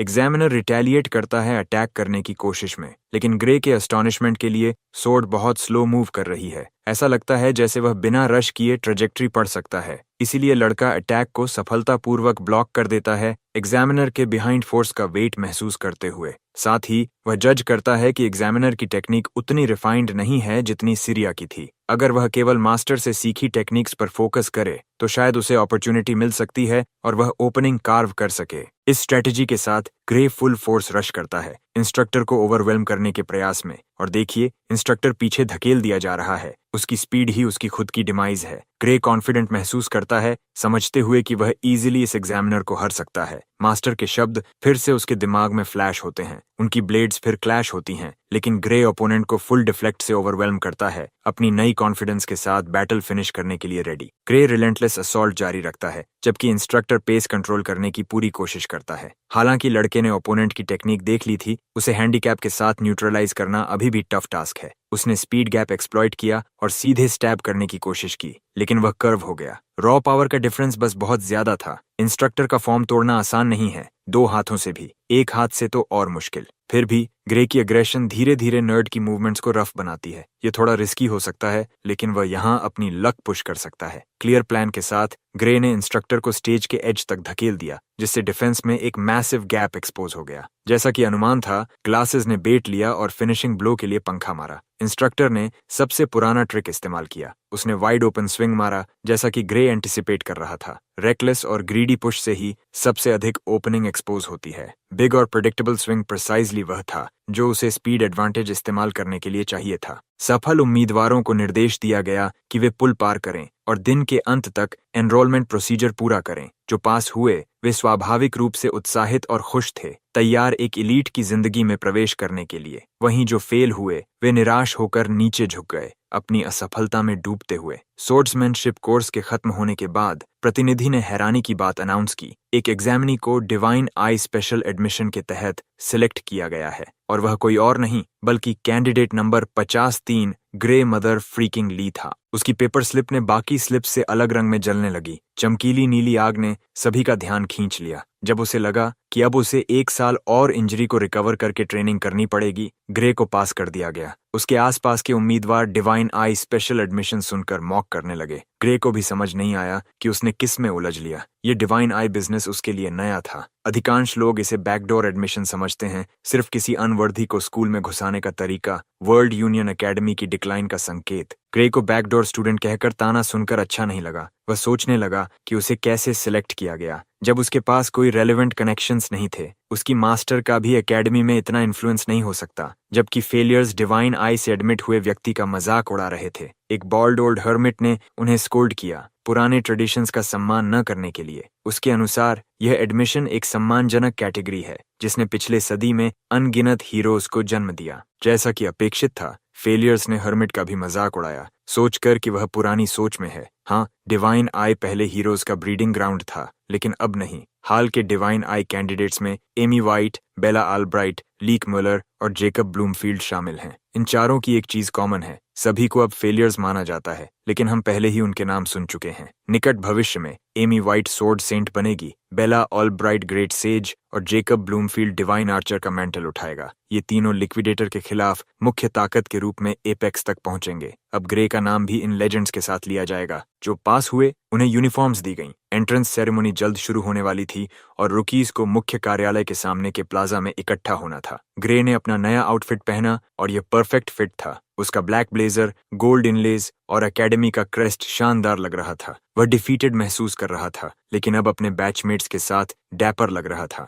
जैसे ही वे प्लाजा पहुंचे, कुछ रुकीज कंफ्यूज थे। वहां कुछ नहीं था। कंफ्यूजन तब क्लियर हुई जब एक एकेडमी स्टाफ मेंबर माफी मांगते हुए उनके पास आया। उसने बताया कि सेरेमनी सेटअप में थोड़ी डिले हो गई थी, लेकिन जल्दी फिक्स हो जाएगा। रुकीज को थोड़ा पीछे हटकर स्टैंड करने के लिए कहा गया। उन्होंने स्टाफ की इंस्ट्रक्शंस फॉलो की और स्केप्टिसिज्म के साथ देखा। मिस्टर स्टाफ ने नील किया और जमीन पर काम करना शुरू किया। थोड़ी प्रिपरेशन के बाद उसने जमीन को टच किया और ब्लिंक ऑफ एन आई में एक मैसिव मैजिक सर्कल एक्टिवेट हो गया। अचानक हंड्रेड्स ऑफ सीट्स कॉलिसियम स्टाइल में मैजिक सर्कल से इमर्ज हुए। रूकीज अस्टोनिश्ड थे। उन्होंने पहले कभी इतनी स्केल की मैजिक नहीं देखी थी। कुछ सेकंड्स में प्लाजा प्रॉपर अरीना में बदल गया, सीट्स और स्टेज के साथ। मिस्टर स्टाफ ने फिर से डिले के लिए अपोलोजाइज किया और रूकीज को कहा कि वे जहां चाहें बैठ जाएं। अभी भी अब्सर्ड मैजिक डिस्प्ले से शेकन उन्होंने सीट ली। कुछ नॉलेजेबल रूकीज ने टेलीपोर्टेशन मैजिक पहचान ली, जिससे अरीना स्पॉन हुआ। ग्रे क्वाइटली मिडिल रो में बैठा। उसने सोचा कि यह एकेडमी का तरीका है ग्रैंडियोस एंट्रेंस सेरेमोनी कंडक्ट करने का,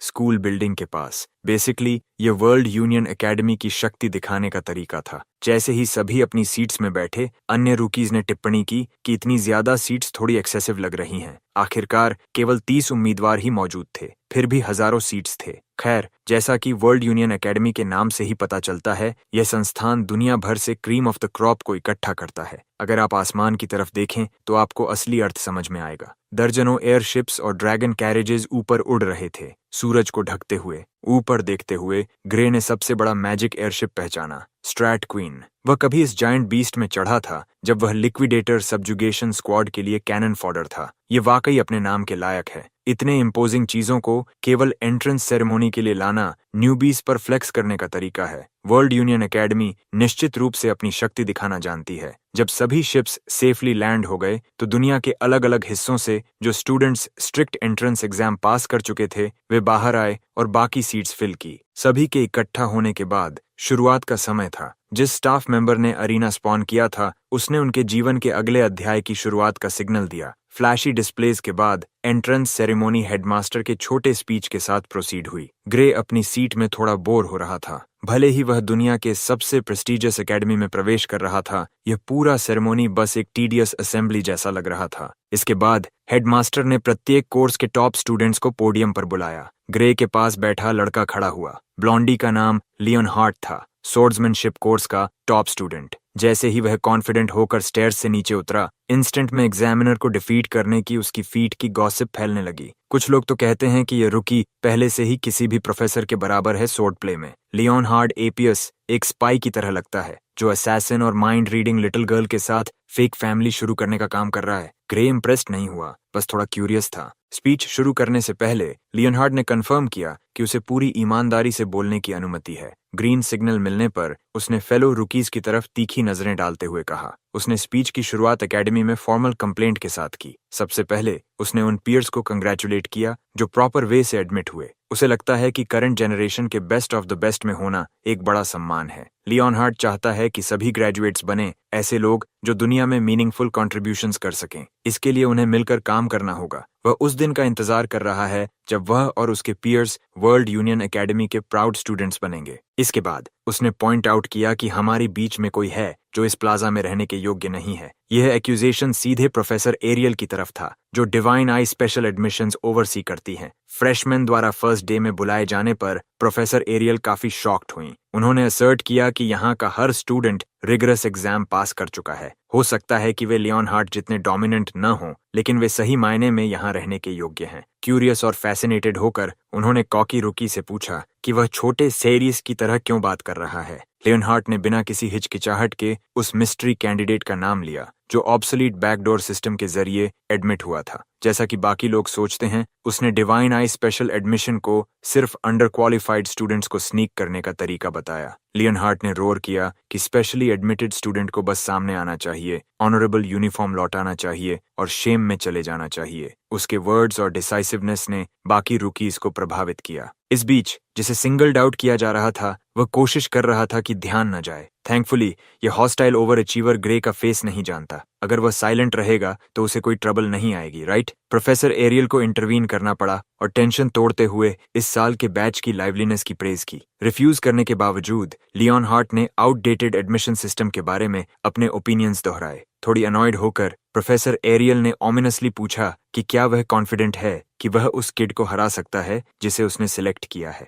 लियोनहार्ड को एनिग्मेटिक प्रोफेसर के प्रेशर से कुछ स्टेप्स पीछे हटना पड़े। वह रिप्लाई स्टैमर करने की कोशिश करता है लेकिन नहीं कर पाता। जैसे ही ब्लॉन्डी अपनी बात रखता है, प्रोफेसर एरियल ने ऑमिनसली पूछा कि क्या वह कॉन्फिडेंट है कि वह उस किड को हरा सकता है जिसे उन्होंने अपने कोर्स के लिए सिलेक्ट किया है। लियोन को एनिग्मेटिक प्रोफेसर के प्रेशर से कुछ स्टेप्स पीछे हटना पड़े। वह स्टैमर करने की कोशिश करता है लेकिन नहीं कर पाता। अपनी हिम्मत जुटाते हुए लियोन हार्ट कॉन्फिडेंटली जवाब देता है कि वह उस अनक्वालिफाइड स्टूडेंट से पूरी ताकत आजमा सकता है। एरियल पहले से ही इस रिप्लाई की उम्मीद कर रही थी। उसे एटीट्यूड वाले लड़के पसंद हैं, इसलिए उसने एक वेजर प्रस्तावित किया। वह अपनी नौकरी और उस किड के भविष्य को इस एकेडमी में दांव पर लगाने को तैयार थी। ग्रे को यह वेजर बिल्कुल पसंद नहीं आया। लियोन हार्ट ने पूछा कि क्या यह वेजर सीधे मुकाबले में होगा, लेकिन प्रोफेसर एरियल ऐसा बोरिंग और बोरिश तरीका अपनाना नहीं चाहती थी। उन्हें यकीन था कि अगर लियोन फुल आउट जाए तो वह किड डेड डिच में मिल जाएगा। एक एजुकेटर के रूप में वह प्रॉमिसिंग स्टूडेंट की लाइफ रिस्क पर नहीं डाल सकती। उनकी वर्ड्स लियोन हार्ट के प्राइड को हॉट नाइफ की तरह काटती हैं। अगर वह उसे रेज बेट करने की कोशिश कर रही थी तो यह पूरी तरह सफल हुआ। प्रोफेसर एरियल ने वेजर को मॉन्स्टर सब्जुगेशन पर शिफ्ट करने का प्रस्ताव रखा।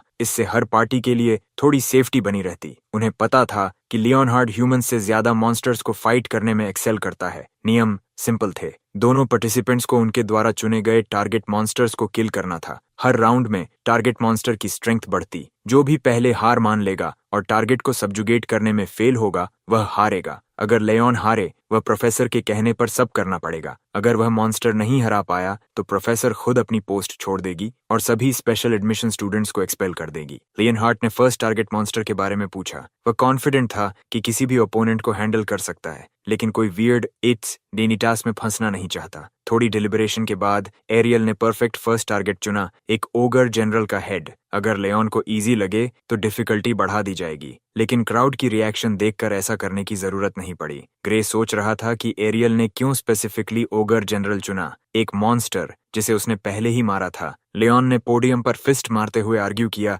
कि ओगर जनरल सोलो किल के लिए फीजिबल नहीं है। ब्लॉन्डी की प्रोटेस्ट देख प्रोफेसर ने डिफिकल्टी कम कर दी और टाइम फ्रेम पूरे साल का सेट किया। लिटिल लियोन फिर भी मानने को तैयार नहीं था। वह आर्ग्यू करता है कि अगर कोई सिर्फ एक साल में डिजास्टर लेवल मॉन्स्टर को मार सकता है तो लोग सफर नहीं करेंगे। अगर यह अब्सर्ड बेट करना ही है तो सच को रियलिस्टिक टारगेट मांगता है। अंततः उसे समझ आया कि क्लेवर प्रोफेसर ने जानबूझकर ऐसा मॉन्स्टर चूज किया जिसे कोई भी हरा नहीं सकता, ताकि वेजर बिना क्लियर विनर के खत्म हो जाए। प्रोफेसर एरियल ने एक और स्टिपुलेशन जोड़ दी। अगर ड्रॉ होता है तो लियोन जीत जाएगा, यानी अगर वह ओजेआर जनरल को एक साल में हरा नहीं पाया तो प्रोफेसर स्टेप डाउन कर जाएगी और सभी स्पेशल स्टूडेंट्स को एक्सपेल कर देंगी। इतने एडवांटेजेस देने के बाद भी लियोन रिफ्यूज करेगा तो वह बान दी पार दिखेगा। नॉक ऑफ लॉयड फोर्जर को समझना पड़ा कि वह मैनिपुलेशन में फंसा है और आउटकम पहले से तय है। उसने पूछा कि अगर जनरल ओगर वीक या इंजर्ड हो तो क्या काउंट होगा, लेकिन मॉन्स्टर को नेचुरल फाइटिंग फॉर्म में ही होना चाहिए। डील फाइनलाइज करने के लिए प्रोफेसर की मोनोकल के नीचे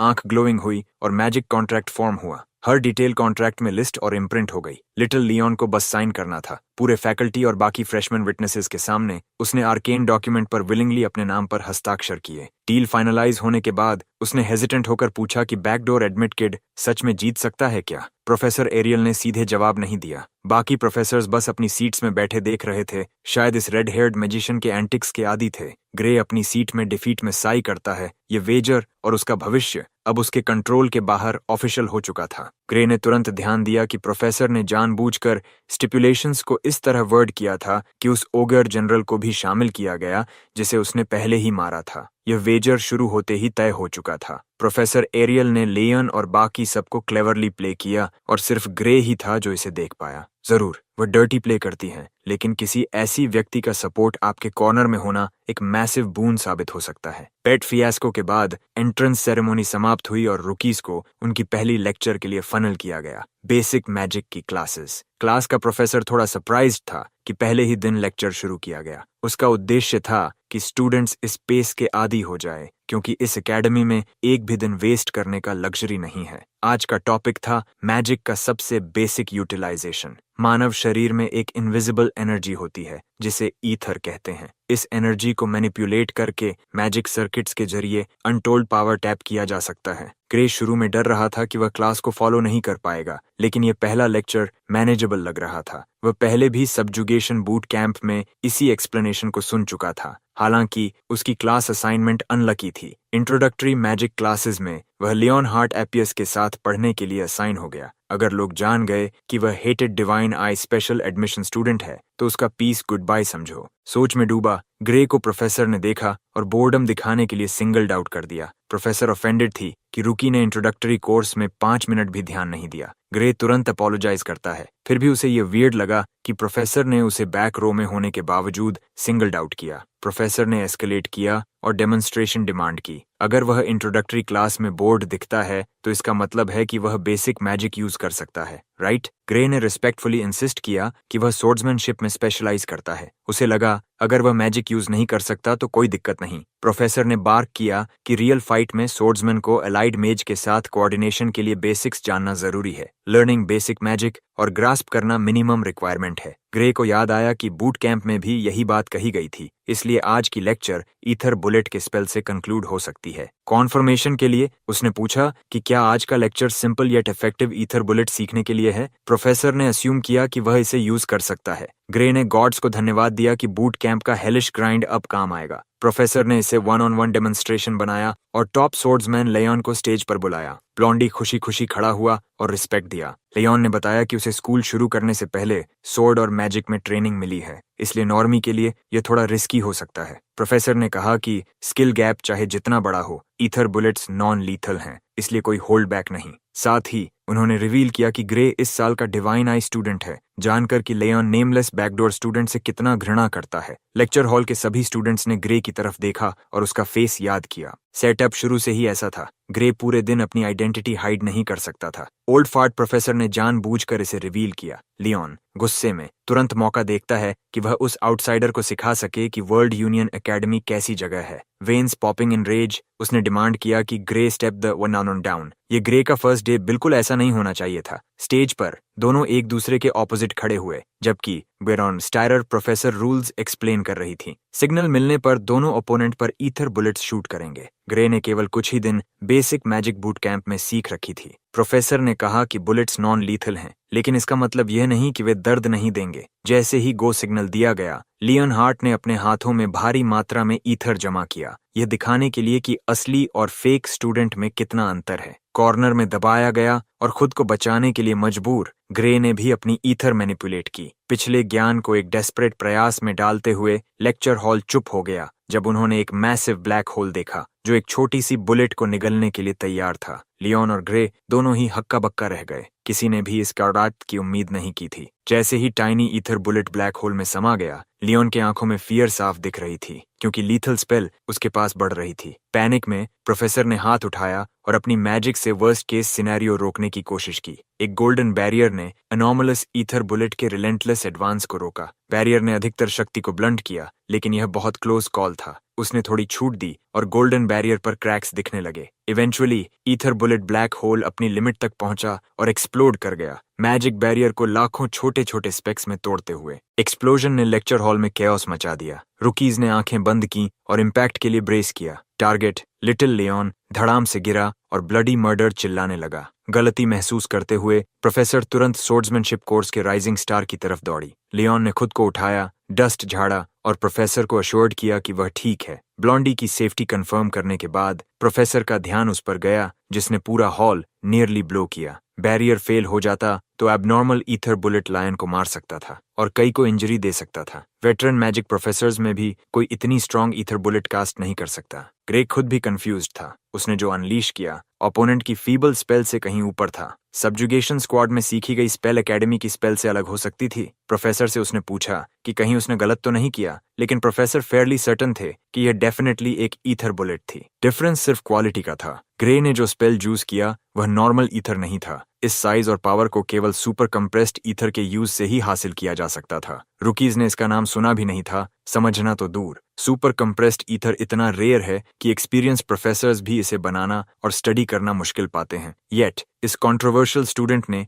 इसे कैजुअली बेसिक स्पेल रिफॉर्म करने में इस्तेमाल किया। एकेडमी में कोई इसे रेप्लिकेट नहीं कर सकता। अब स्टूडेंट्स ग्रे के लिए रिस्पेक्ट और थोड़ा फियर महसूस करने लगे। उन्होंने प्रोटेस्ट भी किया कि ग्रे को मैजिक कोर्स में एनरोल होना चाहिए था। सब्जुगेशन स्क्वाड में सीखी गई सभी स्पेल्स वही थीं जो उसने अभी इस्तेमाल की। ग्रुप में ग्रे उन लोगों में से था जिनका मैजिक एप्टीट्यूड 0 था। फिर भी उसने एक और ईथर बुलेट समन किया और इंसिस्ट किया कि इतनी प्रैक्टिस से कोई भी ऐसा कर सकता है। प्रोफेसर सिर्फ पागल की तरह हंसा। ग्रे डम्बफाउंडेड खड़ा रहा। प्रोफेसर ने टोन शिफ्ट किया। क्लास की शुरुआत में वह ब्लेटेंटली हॉस्टाइल थे, अब स्पेशल एडमिशन स्टूडेंट को मैजिक कोर्स में रिक्रूट करने की कोशिश कर रहे थे। ग्रे ने रिस्पेक्टफुल तरीके से इनकार किया। उसे हमेशा बताया गया था कि उसकी मैजिक टैलेंट नहीं है, इसलिए वह अब भी खुद को इसमें नहीं देख सकता। प्रोफेसर ने इस रिफ्यूजल को प्रिपोस्टरस पाया। अगर कोई young man super compressed ether produce कर सकता है और टैलेंटलेस है, तो बाकी सभी को मैजिक छोड़ देना चाहिए। उसने यहाँ तक कह दिया कि ग्रे एक अनपैरेलल्ड प्रोडिजी है, यहाँ तक कि एकेडमी के स्टैंडर्ड्स के हिसाब से भी। जिसने भी कहा था कि इस लड़के में मैजिक के लिए कोई टैलेंट नहीं है, वो निश्चित रूप से कुछ इलीगल सब्सटेंसेस का सेवन कर रहा होगा। रुकीज ने पूरी घटनाक्रम को चुपचाप देखा। उन्होंने देखा कि कैसे स्ट्रिक्ट प्रोफेसर पूरी तरह बदल गया और ग्रे को मैजिक डिपार्टमेंट में शिफ्ट करने के लिए डेस्परेटली कोशिश कर रहा था। उसकी नजरों में अगर ग्रे मैजिक नहीं चुनेगा तो ये दुनिया के लिए एक बड़ा नुकसान होगा। ये तो आर्केन के खिलाफ अपराध ही होगा। यंग मैन केवल अब्सर्डिटी पर हंस सकता था। फिर उसे याद आया कि उसने ईथर कंप्रेशन टेक्निक का नाम एक बार सुना था। ये बूट कैंप के एक लेक्चर का हिस्सा था, जहां एक हीरो बता रही थी कि पहले लोग ओडी यानी लाइफ फोर्स के बारे में नहीं जानते थे। उस गैप की वजह से प्रॉपर मैजिक कास्ट करना मुश्किल था। स्पेल के जरिए डिजायर्ड इफेक्ट पाने के लिए शरीर में लगातार ईथर कंप्रेस करना पड़ता था। ये प्रिमिटिव तरीका केवल थोड़ी सी ओडी ही इकट्ठा कर सकता था। मिस लेक्चरर बेला एल्ब्रेट, जो भविष्य की ग्रेटेस्ट मेज और स्ट्रॉन्ग सेज है, ने इसे सिर्फ हंसी में टाल दिया। ग्रे ने प्रोफेसर से पूछा कि क्या उसने कभी ओडी के बारे में सुना है। सवाल ने ओल्ड मैन को हक्का बक्का कर दिया। वह इस टर्म से बिल्कुल भी परिचित नहीं था। इस प्रतिक्रिया से पता चलता है कि वर्ल्ड ने अभी तक इस रेवोल्यूशनरी मैजिक कॉन्सेप्ट को डिस्कवर नहीं किया। इसका मतलब ये है कि ग्रे ने सबजुगेशन स्क्वाड में जो बेसिक नॉलेज सीखी, उसे फ्यूचर नॉलेज माना जा सकता है। उसने महसूस किया कि उसे इस जानकारी को लीक नहीं करना चाहिए। एक आखिरी बार उसने ट्रांसफर करने की इंसेसेंट ऑफर को ठुकरा दिया। उसकी सच्ची मोहब्बत सोर्ड्समैनशिप है, इसलिए उसे इसे ही चुनना था। प्रोफेसर ने डिफीट में साई किया और यंग मैन के ब्लेड्स के प्रति लगाव को एक्सेप्ट किया, लेकिन उसने ग्रे के लिए ओपन इनविटेशन भी छोड़ दी कि वह कभी भी कोर्स चेंज कर सकता है। यंग मैन ने ऑकवर्डली एनिमेटेड गाइजर का धन्यवाद किया। डेमोन्स्ट्रेशन के बाद दोनों पार्टिसिपेंट्स को अपनी सीट्स पर जाने को कहा गया। प्रोफेसर ने वादा किया कि अब क्लास में ग्रे को कभी नहीं डांटेगा, बल्कि अगर लड़का बोर्ड हो जाए तो उसे छोड़ने में भी कोई ऑब्जेक्शन नहीं होगा। प्रोफेसर मानता है कि ये बेबी स्टफ ग्रे जैसे प्रोडिजी के लिए बहुत बेसिक है। ग्रे ने स्टेयर्स उतरे और हॉस्टाइल ग्लेयर्स का सामना किया। अब वह प्रोफेसर और पीयर्स के सम्मान के साथ असेंड कर रहा था।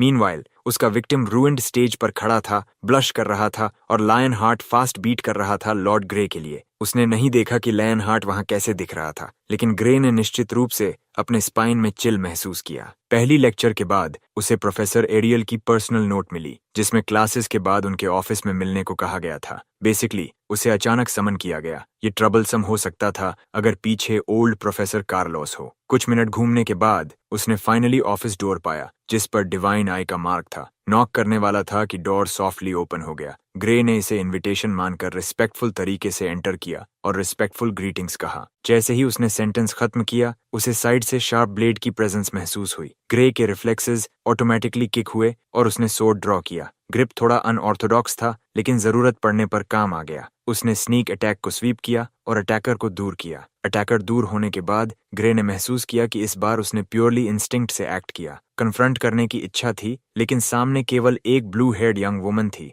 जो सोर्ड को प्रॉपर्ली होल्ड भी नहीं कर पा रही थी। क्लोजर लुक में ग्रे ने उसे पहचाना। यह शॉर्टी भविष्य में ह्यूमैनिटी और होप का अनशेकेबल पिलर बनने वाली थी। ग्रे की नजर तब ऑफिस के बैक डेस्क पर गई, जहां बैठी हुई महिला ने उसके क्विक रिस्पॉन्स की तारीफ की। प्रोफेसर एरियल को कंफर्म हुआ कि एंट्रेंस एग्जाम में उसके इवैल्यूएशन सही था। रूम में दो अन्य प्रोफेसर्स भी थे जो अभी भी डिवाइन आई में नए एडिशन को लेकर स्केप्टिकल थे। उन्होंने बेला की मूवमेंट्स को फ्लॉलेस बताया, लेकिन उसका सोर्ड हाथ से बहुत आसानी से निकल गया। नाम सुनते ही ग्रे की प्रीवियस लाइफ की मेमोरी में अल्टीमेट मेज की झलक दौड़ गई। कौन सोच सकता था कि यह सॉर्सरस अपने छोटे उम्र में इतनी क्वेंट दिखेगी। इसी बीच एरियल अपने कॉलीग्स को परेशान कर रही थी कि बस मान लो तुम गलत थे, बहाने मत बनाओ। आखिरकार बाकी प्रोफेसर्स ने झुकते हुए अपनी गैम्बलिंग एडिक्ट कोवर्कर को उसके विनिंग्स दे दिए। उन्होंने डोर के उस स्प्लिट सेकंड एक्सचेंज को देखा और मानना पड़ा कि ग्रे यहाँ किसी कारण से आया है। कंफ्यूज्ड और असहज ग्रे ने पूछा कि ये सब क्यों हो रहा है और उसे क्यों बुलाया गया। एरियल ने बस समझाया कि वे ये बेट कर रहे थे कि नया बच्चा बेला के स्नीक अटैक से बच पाएगा या नहीं। इसके चलते उसने आज अच्छा पैसा कमाया। इसके बदले में उसने अपनी कुछ विनिंग्स नए स्टूडेंट को दे दी। ग्रे ने कॉइन पकड़ते ही देखा कि हाथ में चमकता हुआ गोल्ड कॉइन है। एक सिंगल गोल्ड कॉइन प्रैक्टिकली एक छोटी फॉर्च्यून के बराबर था। हालांकि उन्होंने वेजर हारा, बाकी प्रोफेसर्स ने भी एंट्रेंस एग्जाम में एक ग्लेयरिंग डिटेल को देखा। उस एक्सचेंज से वे निश्चित हुए कि यंग मैन जानबूझकर अपने डोमिनेंट आर्म का इस्तेमाल नहीं कर रहा था। ऐसा लगता था जैसे वह इमोबाइल आर्म को प्रोटेक्ट कर रहा हो। सबसे लाइकली एक्सप्लेनेशन एक सरफेस लेवल इंजरी नहीं थी, बल्कि कोई गहरी चोट थी। सिंपल इंजरी किसी को इतना टेंस नहीं बनाती, खासकर इतनी अनफेमिलियर हॉस्टाइल एम्बुश में। ग्रे को हैरानी हुई कि प्रोफेसर्स ने सिर्फ उसे ब्लेड ड्रॉ करते देख इतना कुछ सही सही डिड्यूस कर लिया। ये सबसे प्रेस्टिजियस एजुकेशनल इंस्टीट्यूशन के एजुकेटर्स ही हैं। जहां एरियल ने जल्दी नोटिस किया, बाकी प्रोफेसर्स ने थोड़ी देर बाद साफ तस्वीर बनाई। एरियल ने अपने कोवर्कर्स को शूट किया क्योंकि अब उसके पास उनका पैसा था। उन्होंने रेयर फाइंड को मिस किया और ग्रे को छोड़ने वाली नहीं थी। फिलहाल प्रोफेसर्स मानते हैं कि लड़के में पोटेंशियल है, लेकिन अगर वो वुंड हील नहीं हुआ और खराब होता रहा, ग्रे वही रहेगा जो एकेडमी स्टैंडर्ड को मीट नहीं कर पाया, फिर भी एक्सेप्ट किया गया। उसे प्रोफेसर की टंग की ये थ्रेटनिंग कट बिल्कुल भी पसंद नहीं आई। स्केप्टिकल प्रोफेसर्स जब ऑफिस छोड़ गए तो सिर्फ एरियल और उसके स्टूडेंट्स बचे। अब न्यूसेंस हट चुके थे और रियल एजेंडा शुरू हुआ। उसने ग्रे को आज बुलाया ताकि मैजिक के विषय पर चर्चा हो सके। अरोमेटिक टी सर्व करने के बाद प्रोफेसर एरियल ने दोबारा बताया कि उसने प्रोफेसर कार्लोस के क्लास में क्या हुआ सुना। उसे खुद से पता चला कि पर्सिस्टेंट इडियट स्टॉर्म्ड इनटू हर ऑफिस डिमांडिंग न्यू किड का ट्रांसफर मैजिक कोर्स में। शी ऑब्वियसली रिडिकुलस रिक्वेस्ट को डिक्लाइंड कर दी। एरियल की स्क्रूटिनाइजिंग आइज में ग्रे सोर्ड विल्डिंग में मैजिक से ज्यादा डरावना बीस्ट बनेगा। मोनले हटाते हुए उसने इलैबोरेट किया कि क्यों।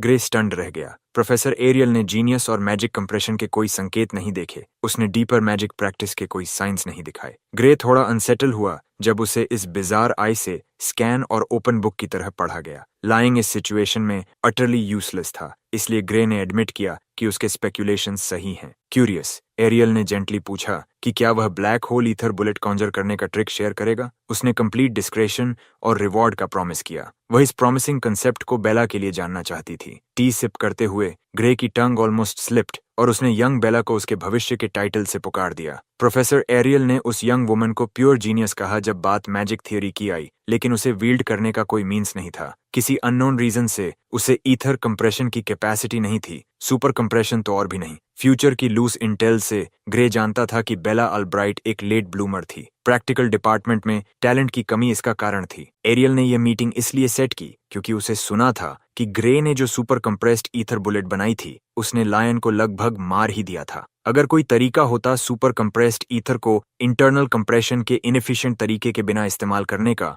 तो यह पूरी तरह से गेम चेंजर होता। प्रोफेसर एरियल इस समाधान के लिए बेहद डेस्परेट थी। वह नहीं चाहती थी कि उसकी प्रोटेजे बेला को प्रोफेसर ब्रैडली के पास भेजा जाए। भविष्य में हर कोई उस कर्स्ड नाम को जानता। वह ग्रेड ए का सबसे कुख्यात मैजिक क्रिमिनल था। उसने अपने क्षेत्र में एडवांसमेंट के लिए काउंटलेस ह्यूमन एक्सपेरिमेंट्स किए, अनगिनत लोगों की हत्या की और कैटेक्लिज्मिक मैजिक डिजास्टर से टेंस ऑफ थाउजेंड्स की जानें लीं। प्रोफेसर ब्रैडली इतिहास का सबसे बुरा मैजिक क्रिमिनल माना जाता है। इस युग में वह insane mass murdering magical terrorist अभी तक पकड़ा नहीं गया। अगर बेला साल के अंत तक सुपर कॉम्प्रेस्ड ईथर नहीं बना पाई, तो उसे डिरेंज्ड प्रोफेसर के पास हाई रिस्क सर्जरी के लिए भेजा जाएगा। किसी भी समझदार इंसान के लिए यह एक बेहद बुरी बात थी। प्रोफेसर एरियल भी इससे पूरी तरह सहमत थी। सर्जरी मैजिक एबिलिटीज बढ़ाने के प्रिटेंस में की जाती थी, लेकिन असल में यह ब्लेटेंट ह्यूमन एक्सपेरिमेंटेशन थी, बिना किसी सर्टेनिटी के। यह अभी पब्लिक नहीं हुआ, लेकिन एरियल पहले ही लूनाटिक की इनह्यूमेन क्राइम्स की रूमर्स सुन रही थी। कुछ विक्टिम्स मर चुके थे,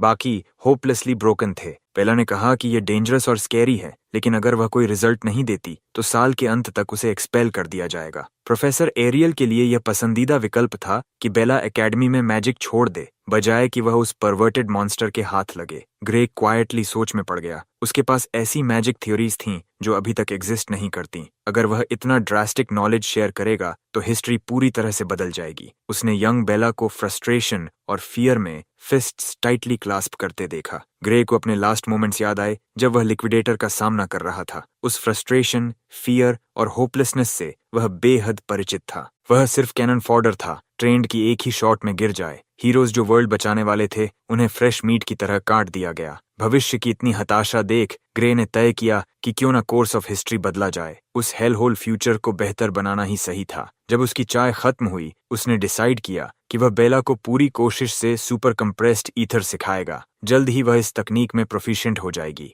मीटिंग के बाद तीनों अरीना की ओर बढ़े। सूर्यास्त के समय ग्रे ने चॉकबोर्ड निकाली और बूट कैंप लेक्चर से जो कुछ याद था उसे आर्टिकुलेट करने की पूरी कोशिश की। हर डिटेल स्क्वीज करने के बाद उसने गर्ल्स से कहा कि यह प्रिविलेज्ड नॉलेज उनके बीच ही रहे। इन्फॉर्मेशन लीक्स कोई प्रॉब्लम नहीं होगी क्योंकि प्रोफेसर पहले ही मैजिक कॉन्ट्रैक्ट ड्राफ्ट कर चुकी थी। जो कोई कॉन्ट्रैक्ट तोड़ेगा उसकी मौत निश्चित होगी। रनडाउन देने के बाद ग्रे ने पूछा कि थ्योरी के बारे में उनका क्या ख्याल है। केवल ओडी का कॉन्सेप्ट सुनना भी प्रोफेसर एरियल के लिए माइंड ब्लोइंग था, लेकिन ग्रे ने जो मैजिक नॉलेज रिवील की वह और भी अब्सर्ड थी। बेला ने उसकी एक्सप्लेनेशन को ब्रीफ, स्ट्रक्चर्ड और क्लियर बताया। उसे लगा जैसे वह हंड्रेड्स ऑफ ईयर्स के फ्यूचर की मैजिक लेक्चर सुन रही हो। इस रूम में केवल सुनकर ही मैजिक का इतिहास 100 साल आगे बढ़ गया था। बेला केवल अब्सॉर्ब कर रही थी, जबकि ग्रे ने यह सब सिर्फ 10 साल बाद की ग्रोन अप सॉर्सरेस से सीखा था। यह उसकी जीनियस का प्रमाण था। एरियल भी कई कॉन्सेप्ट्स प्रॉपर्ली जज नहीं कर पाई, इसलिए उसने लिटिल मैजिक प्रोडिजी को अथॉरिटी दे दी। बेला की रफ एस्टिमेशन के अनुसार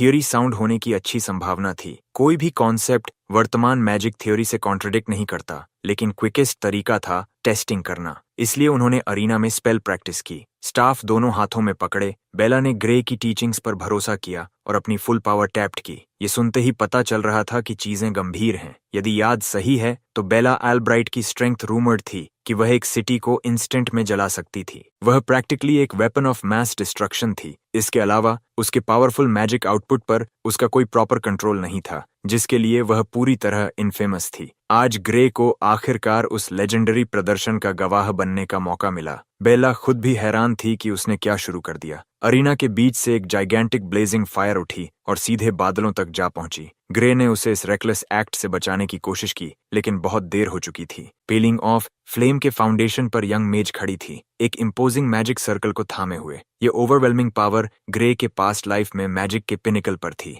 अगर बेला ने स्प्लिट सेकंड पहले स्पेल को कंट्रोल नहीं किया होता तो ग्रे इस ब्लेज में खो जाता। उस फाइन एलिमेंटल मैनिपुलेशन ने सचमुच उसकी जान बचाई। दूसरों के डर से बेखबर बेला खुशी से चमक रही थी। आखिरकार उसने थियोरेटिकल और प्रैक्टिकल टैलेंट का गैप ब्रिज कर दिया। खुद को और पुश करते हुए उसने फ्लेम को एक रोरिंग फायरी ड्रैगन की शेप में मोल्ड किया। अपनी लाइफ में पहली बार उसे मैजिक में मजा आया। वह इस पल में खो गई और जल्द ही एग्जॉस्टेड हो गई। आग धीरे धीरे खत्म हुई और उसने तुरंत टेस्ट का ड्रॉबैक महसूस किया, क्योंकि उसकी ईथर रिजर्व्स खत्म हो गई थीं। उसके पैरों ने साथ छोड़ दिया और वह बेहोश हो गई। चिंतित ग्रे तुरंत उसके पास दौड़ा, जबकि प्रोफेसर ने उसे शांत रहने को कहा। यह क्लासिक केस था ईथर डिप्लीशन का। बस थोड़ी रेस्ट की जरूरत थी और बेला जल्दी ही 100% बैक हो जाएगी। इस बात ने ग्रे की चिंता कम कर दी। फिर भी एरियल भी इस यंग मेज की मैजिकल टैलेंट की मार्वलस डिस्प्ले से अस्टाउंडेड थी। शायद वही एकमात्र व्यक्ति थी जो इतनी बड़ी स्केल पर मैजिक असेंबल कर सकती थी, केवल नए कॉन्सेप्ट सीखने के बाद। पूरी तरह बेहोश मेज ने बड़बड़ाया कि असली अद्भुत चीज थ्योरी थी, वह नहीं। ग्रे ने उसे सुपर कंप्रेस्ड ईथर बनाने का आसान टूल दिया, वह टूल जिसे उसे भविष्य में डेवलप करना था। एरियल ने राहत की सांस ली। बेला अब उस आर्केन क्रिमिनल के शेडी सर्जरी की जरूरत नहीं थी। वह खुद खुशी खुशी ब्रैडली को कर्स कर देती। प्रोफेसर खुश थी कि यंग मेज ने रूइनस पाथ अवॉइड किया। खास तौर पर उसने मैजिक कंट्रोल खोने से बचा लिया, किसी अनसैंक्शनड एक्सपेरिमेंट के कारण नहीं। ब्रैडली की स्पेशल सर्जरीज मैजिकल आउटपुट बढ़ा सकती थीं, लेकिन कंट्रोल की कीमत पर। कैसे काम करता है ये मिस्ट्री है, लेकिन संभावना है कि लूनेटिक ने किसी का लिमिटर फोर्सिबली तोड़ने का तरीका खोज लिया। अब समझ आता है कि क्यों पास्ट वर्ल्ड की सॉर्सरेस को out of control weapon of mass destruction माना जाता था। वैसे भी आज की मैसिव प्रोग्रेस ग्रे की मदद के बिना संभव नहीं थी। अब मैजिक पेपर पर लिस्टेड ऑब्लिगेशंस पूरी करने की बारी प्रोफेसर की थी। सबसे पहले उसने प्रॉमिस किया कि ग्रे के हाथ के लिए कुछ किया जाएगा। उसकी रेपर्टोयर में एक मैजिक स्पेल थी जो मदद कर सकती थी। उसने अपना हाथ बढ़ाया और काउंटलेस ट्रांसलूसेंट बटरफ्लाइज समन किए, प्योर ईथर से बने। वे अरीना के चारों ओर उड़ने लगे जब उसने धीरे से ग्रे के हाथ को टच किया। संपर्क में आने पर क्षेत्र का ईथर स्वर्ल करने लगा और कांटेक्ट पॉइंट पर कोलेस हुआ। कुछ सेकंड्स के लिए ग्रे ने हीलिंग टच ओपनली स्वीकार किया। इसके बाद उसने इंजर्ड हैंड को क्लेंच्ड किया और पहले के मुकाबले ड्रास्टिक डिफरेंस महसूस किया। अब वह फाइनली डोमिनेंट हैंड हिला सकता था। यह एक वास्ट इंप्रूवमेंट थी। स्पिरिट्स अप, उसने पूरी श्रद्धा के साथ प्रोफेसर को धन्यवाद दिया। ना ही कोई मैजिक हीलिंग पोशन उसकी मिस्टीरियस इंजरी क्योर कर सकती थी, फिर भी उसके हल्के टच ने काम कर दिया। उसने बोस्ट किया कि उसकी nerves restoring magic average magic healing potions के बराबर भी नहीं आ सकती, लेकिन प्रोफेसर ने सुनिश्चित करना चाहा कि वह सच में 100% बैक है। टेस्ट के लिए ग्रे को सोर्ड स्विंग करना पड़ा। पहली बार लंबे समय बाद उसने डोमिनेंट हैंड से हिल्ट पकड़ी। उसने क्विक ड्रॉ किया और कैजुअली सोर्ड स्लैश किया। तुरंत उसने कुछ अलार्मिंग महसूस किया, बावजूद इसके कि आर्म पूरी तरह रिकवर हुई थी। पुष्टि के लिए उसने स्टैंस लोअर किया और सोर्ड प्ले के मोशंस किए ताकि यह समझ सके कि क्या सेंसेशन सही है। उसकी निराशा के लिए उसका दाहिना हाथ अब उतना फ्लूइड महसूस नहीं हो रहा था जितना पहले होता था। प्रोफेसर एरियल को यही उम्मीद थी। वह नर्व्स को परफेक्ट स्टेट में रिपेयर कर सकती थी,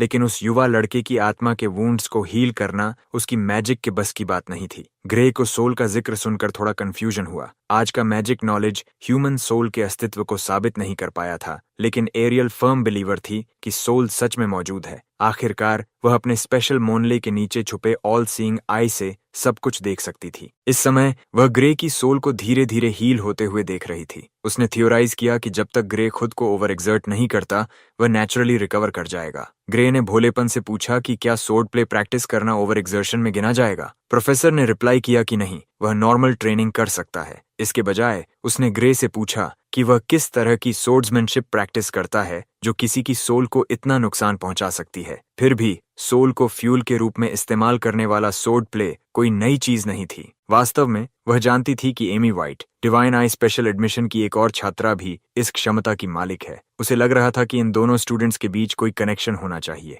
ग्रे थोड़ा शेकन और कंफ्यूज था कि प्रोफेसर एरियल ऐसा क्यों सोच रही थी। उसने अभी तक इस टाइमलाइन में फ्यूचर सोर्ड सेंट से सामना भी नहीं किया था। एरियल ने अनुमान लगाया कि ग्रे ने एमी से सोर्ड सीख रखी है, उसकी सोर्ड्समैनशिप में उसी वाइब के आधार पर। हालांकि उसने सटल डिफरेंसेस भी नोटिस किए। ऐसा लग रहा था कि जिस व्यक्ति से उसने स्वॉर्डमैनशिप सीखी थी, वह छोटी एमी की कहीं अधिक स्किल्ड वर्जन थी। एरियल का डिडक्शन स्किल डरावना था। उसकी आई फाइन डिटेल्स देख सकती थी और उन्हें एक्सपर्ट तरीके से इंटरप्रेट कर सकती थी। ग्रे ने असर्ट किया कि उसने सोर्ड अपने होम टाउन डोजो में सीखी, जो टेक्निकली सच था। फिलहाल उसे टॉपिक बदलना पड़ा, नहीं तो उसके सीक्रेट्स स्पिल हो सकते थे। अब बात डैमेज्ड सोल्स और सोर्ड्समैनशिप की। Ordinary techniques in intangible concepts को कनेक्ट नहीं कर सकती। एरियल को पता था कि ग्रे के पास कोई सीक्रेट मूव है जिससे वह ओगर जनरल, ओगर आर्मी और आसपास की हर चीज को एक ही स्लैश में हरा सकता है। उसने पहले ही होमवर्क कर लिया था। ग्रे की अब्सर्ड अकॉम्प्लिशमेंट के चलते एंट्रेंस सेरेमोनी में लिटिल लायन के साथ किया गया उसका बेट फ्री विन था। एरियल ने सीन पर छोड़े गए रिमेन्स देखे और उन्हें सिंपली मैग्निफिसेंट पाया। Not even the most sophisticated cleaving magic ऐसा प्रिसिजन और लिथैलिटी अचीव कर सकती। ग्रे के अंदर जो मिस्टीरियस पावर है,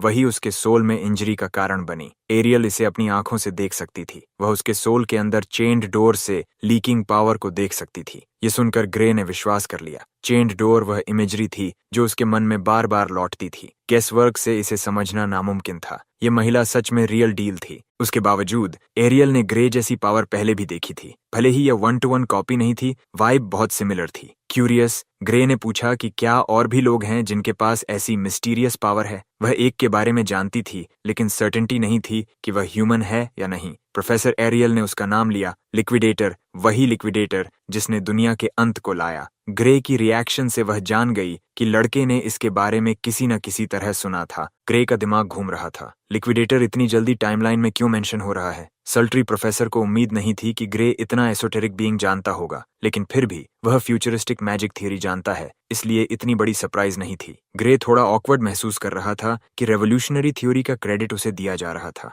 जबकि उसने बस उस रियल जीनियस से सीखी चीज दोहराई थी। एरियल ने क्यूरियोसिटी बढ़ाते हुए पूछा कि ग्रे को लिक्विडेटर के बारे में कितना पता है। सच कहें तो उसे ज्यादा नहीं पता था, लेकिन वह निश्चित था कि लिक्विडेटर मानवता के लिए एक बेहद खतरनाक थ्रेट है। उस क्रीचर को तब तक रोका जाना चाहिए जब तक वह और पावर इकट्ठा कर सके। एक ऐसा खतरा जिसे किसी भी कीमत पर नष्ट करना आवश्यक है। एरियल ने ग्रे के उत्साह को थोड़ा एक्सट्रीम पाया, लेकिन वह मानती थी कि लिक्विडेटर वास्तव में खतरनाक है। फिर भी बेलियन और ब्रैडली अपनी एक्सपेरिमेंट्स जारी रखने के लिए दृढ़ प्रतीत होते हैं। ऐसा लगता है कि भविष्य की अपोकलिप्स किसी तरह इस कुख्यात मैजिकल टेररिस्ट से जुड़ी है। एरियल के अनुसार लिक्विडेटर वही बीइंग है जिसे बेली ब्रैडली समन करने की कोशिश कर रहा है। ग्रे के लिए यह नया था, किसी ने कभी उसे मानवता के दुश्मन की उत्पत्ति नहीं बताई। सोचने पर पिछले टाइमलाइन में एकेडमी खुद हिस्ट्री का एक केंद्र था। हायर अप्स ऐसा बर्ताव करते थे जैसे उन्हें बिल्कुल पता हो कि लिक्विडेटर कहाँ प्रकट होगा। संभावना है कि वर्ल्ड यूनियन एकेडमी ने हमेशा से लिक्विडेटर को समन करने में कुछ भूमिका निभाई हो। प्रोफेसर और सीक्रेटिव फ्रेशमैन दोनों इस रेकलेस एक्सपेरिमेंट को रोकने पर सहमत हुए।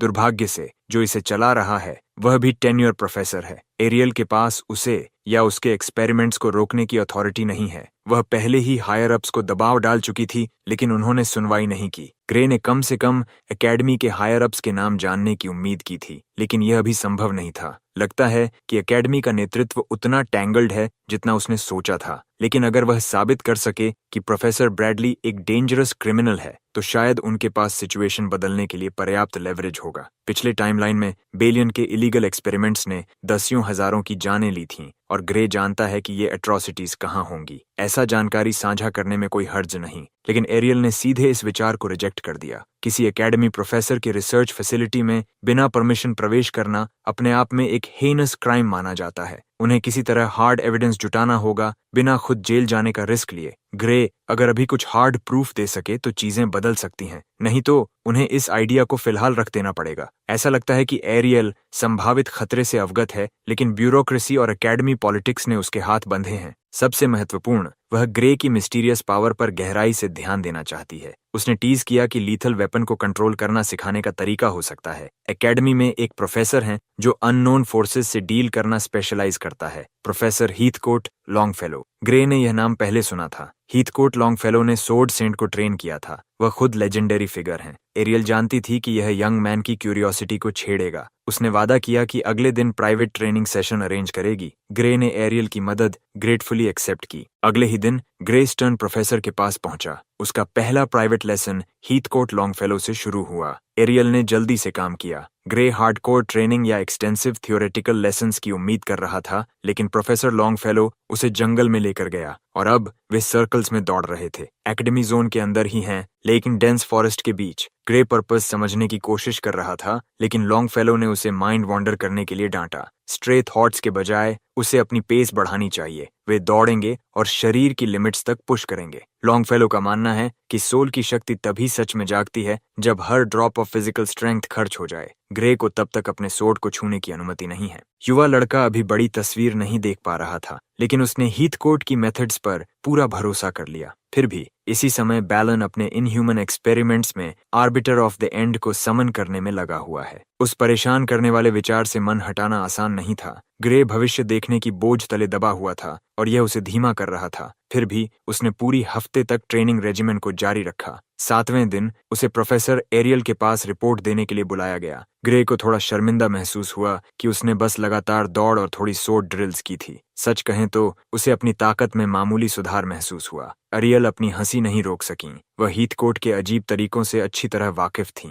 रिपोर्ट खत्म होते ही एक मैसेंजर शालीनता से ऑफिस में आया और प्रोफेसर एरियल को एक सील्ड लेटर सौंपा। उन्होंने तुरंत पत्र खोला और पढ़ते हुए उनका चेहरा धीरे धीरे बदल गया। जब वह अंत तक पहुंची तो वह अपनी कुर्सी पर फ्रोजन हो गईं। ग्रे चिंतित होकर पूछा, क्या हुआ? तो वह बिना बोले पत्र उसे दिखा दी। बेहतर यही था। ये पत्र बेली और ब्रैडली द्वारा लिखा गया था। पागल ने बेला ऑलब्राइट के super compressed ether break through की रिपोर्ट प्राप्त कर ली थी। उसने जोर देकर कहा कि भले ही इसमें करीब करीब समानता है, लेकिन यंग मेज ने वास्तव में रिपोर्ट किए गए स्तर को हासिल नहीं किया, इसलिए वह उसकी नई क्षमता को मान्यता देने से इनकार करता है। साथ ही सर्जरी कॉन्ट्रैक्ट वैध रहेगा और सर्जरी तय समय पर होगी। यह एक प्रिपोस्टरस पत्र था, पूरी तरह से मास्टर रेज बेटर द्वारा लिखा गया। एरियल गुस्से में थी। ऐसा लगता है कि बेली और ब्रैडली इस प्राइम गिनी पिग को बेला के रूप में हासिल करने के लिए दृढ़ हैं। वह उसे पूरी तरह से अननेसेसरी और डेंजरस प्रोसीजर के लिए मजबूर करना चाहते हैं। दुर्भाग्य से उस पागल के पास सारी शक्ति है। बेला द्वारा साइन किया गया मैजिक कॉन्ट्रैक्ट एयर टाइट था। जब तक ब्रैडली खुद इसे वॉइड नहीं करता, बेला को एक्सपल्शन और मैडमैन को अपना शरीर सौंपने के बीच चुनाव करना होगा। ग्रे ने इसे स्वीकार करने से इनकार किया। एरियल ने भी सहमति जताई। इस पत्र ने उसे ब्यूरोक्रेसी की परवाह किए बिना एक्शन लेने के लिए आग लगा दी और उसे ग्रे की मदद चाहिए। वह जानना चाहती हैं कि ब्रैडली का सीक्रेट लैब कहाँ है। जोखिम भरा होगा, लेकिन उसे यह ईएनजी एक्सपोज करना होगा ताकि आउटरेजस कॉन्ट्रैक्ट नल और वॉइड हो जाए। अंततः वह अपने हाथ गंदे करने को तैयार है। यह बिल्कुल वही था जिसकी ग्रे को जरूरत थी। वह घमंड से पूछता है कि उसने मन क्यों बदला जब एक सह प्रोफेसर को बिना सॉलिड प्रूफ के एक्सपोज करना जोखिम भरा था। एरियल ने उत्तर दिया, अब वे कानून के दायरों में काम करने से आगे बढ़ चुके हैं। वह ग्रे पर भरोसा कर रही है ताकि अपने एक और बहुमूल्य छात्र की सुरक्षा कर सके। शुरुआत से ही उनकी आंख ने देखा था कि ऐसा होगा कि ग्रे इस पूरी समय सच बोल रहा था। इसे स्वीकार करने में सिर्फ एक ब्लेटेंटली अब्सर्ड पत्र का समय लगा, लेकिन अब एरियल जाग चुकी है। अब समय है ग्रे के मार्गदर्शन का। भविष्य के ज्ञान के साथ वे उस पागल के मानवता के खिलाफ अपराधों को उजागर करेंगे। डार्क सोर्ड्समैन लौट आया। ग्रे के अनुसार वह भयानक लेबोरेटरी टूल गांव के पास पहाड़ियों में छिपा है। प्रोफेसर एरियल वेगली याद करती हैं कि किसी अन्य फैकल्टी मेंबर को वहां लैब बनाने की ऑथराइजेशन दी गई थी। इसका मतलब है कि ये इलीगल और इनह्यूमेन एक्सपेरिमेंट्स एकेडमी द्वारा सैंक्शन किए गए हैं। टोरो की पहाड़ियां इलीगल रिसर्च करने के लिए सबसे बेहतर जगह है। कोई लंबे समय तक वहां रहने पर कोई आंख नहीं उठाएगा। साथ ही एकेडमी के प्रोफेसर्स एक अनरिटन रूल का पालन करते हैं, एक दूसरे के प्रोजेक्ट्स में इंटरफियरेंस नहीं। लेकिन जब तक वे ह्यूमन राइट्स वायोलेशंस का एविडेंस इकट्ठा कर सकते हैं, ब्रेकिंग और एंटरिंग के लिए चार्ज नहीं होंगे। योजना पर चर्चा करते समय बेला ने दरवाजा खटखटाया और एरियल ने उसे अंदर बुलाया। उसने अभी अभी वह गास्ली न्यूज वाला पत्र प्राप्त किया था। उसकी भावनाएं टर्मोइल और हार की भावना से भरी थीं। प्रोफेसर एरियल ने उसका पत्र पकड़ते हुए उसे आश्वस्त किया कि यह मेस किसी न किसी तरह से संभाल लिया जाएगा। ऐसा लगता है कि एरियल अकेले वेरी और ब्रैडली से लड़ने की योजना बना रही हैं और बेला इसे स्वीकार नहीं करेगी। एक कॉन्फिडेंट स्माइल के साथ बेला ने कहा कि वह उस बास्टर्ड को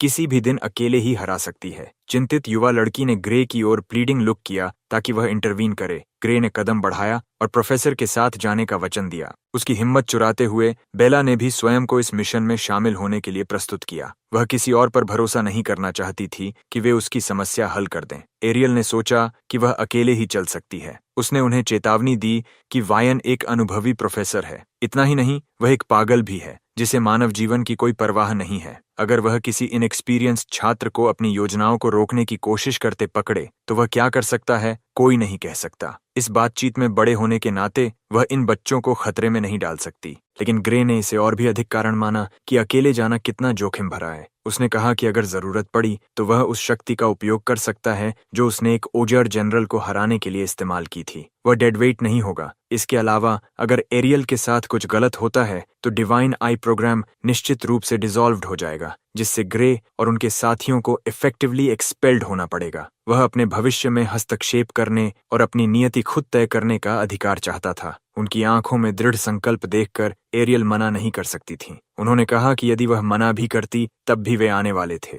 इसलिए उन्होंने इसे टीम मिशन बनाने पर सहमति दी। एक शर्त के तहत कोई भी स्थिति हो, अपनी सुरक्षा को सबसे पहले रखना होगा। ग्रे और बेला ने तुरंत इस शर्त को स्वीकार किया। कुछ प्रिकॉशनरी मेजर्स तय करने के बाद तीनों टोरोवेल माउंटेन्स की हॉन्टिंग माउंट्स में प्रवेश कर गए। वहां छिपा हुआ था वार और ब्रैडली का विशाल प्राइवेट लेबोरेटरी। इस ऊंची दीवारों के भीतर कौन कौन सी भयानक घटनाएं घट रही होंगी, ये कल्पना भी मुश्किल थी। इस मिशन का मुख्य उद्देश्य केवल क्रिमिनल एक्टिविटी का एविडेंस इकट्ठा करना था। गुस्से से भरे नजरों के साथ ग्रे ने पुष्टि की कि वे सही जगह पर थे। दूसरी ओर बेला एप्रीहेंसिव महसूस कर रही थी। वह सुनिश्चित नहीं थी कि बिना किसी ट्रबल के वे इसे पूरा कर पाएंगे। प्रोफेसर एरियल ने पहले ही अपनी होमवर्क कर ली थी। वेरी और ब्रैडली इस समय मैजिक सोसाइटी के कॉन्फ्रेंस में होने चाहिए। लैब काफी खाली होना चाहिए। फिर भी मुख्य गेट पर ट्रैप्स होने की संभावना अधिक थी। सुरक्षित रहने के लिए उन्हें साइड वॉल तोड़कर प्रवेश करना चाहिए। एकेडमी ऑथराइज्ड लैब में ब्रेक इन करना वैसे भी अपराध था, इसलिए मेथड कोई भी हो, फर्क नहीं पड़ता। हेरियल ने बेला को आखिरी मौका दिया कि अगर वह मन बदल ले तो वापस जा सकती है। अपनी स्टाफ को कसकर पकड़ते हुए उसने सारे डाउट्स को छोड़ दिया। उसने पूछा कि क्या प्रोफेसर वास्तव में इतनी परेशानी किसी जैसे उसके लिए उठाने को तैयार हैं। ग्रे ने बीच में कहा कि यह ऑपरेशन केवल उसके लिए नहीं है। वार और ब्रैडली की चालाक योजनाओं को रोकना पूरी दुनिया के लिए है। अगर वे अब कुछ नहीं करेंगे तो अनगिनत लोग मरेंगे और पूरी दुनिया सफर करेगी। प्रोफेसर एरियल ने उसकी रीजनिंग को थोड़ा एग्जैजरेटेड पाया, लेकिन सहमत हो गई कि यह परवर्स एनिमल रोका जाना चाहिए। सब कुछ तय होने के बाद एरियल ने नेतृत्व संभाला। बेला को खींचते हुए और ग्रे उनके साथ फुल स्पीड पर दौड़ते हुए। टावरिंग लैब की साइड वॉल पर पहुंचकर उसने शांतिपूर्वक एक फायरी स्पेल सक्रिय किया। Multiple explosive streaks of flames बिना किसी रेजिस्टेंस के कंक्रीट को चीरती हुई निकलीं। रिजल्टिंग एक्सप्लोजन ने पूरे पहाड़ को तेज रोशनी से रोशन कर दिया। प्रोफेसर पर तारीफ करनी होगी, वह जानती हैं कि ओवर द टॉप शो कैसे देना है। ग्रे पहले था जो इंस्टेंट एंट्रेंस से झांका। उसने जो देखा उसने उसकी त्वचा पर सिहरन डाल दी। आंखों के सामने एक लंबा और अंधेरा हॉलवे था। दोनों ओर काउंटलेस जेल सेल्स लाइन में थीं।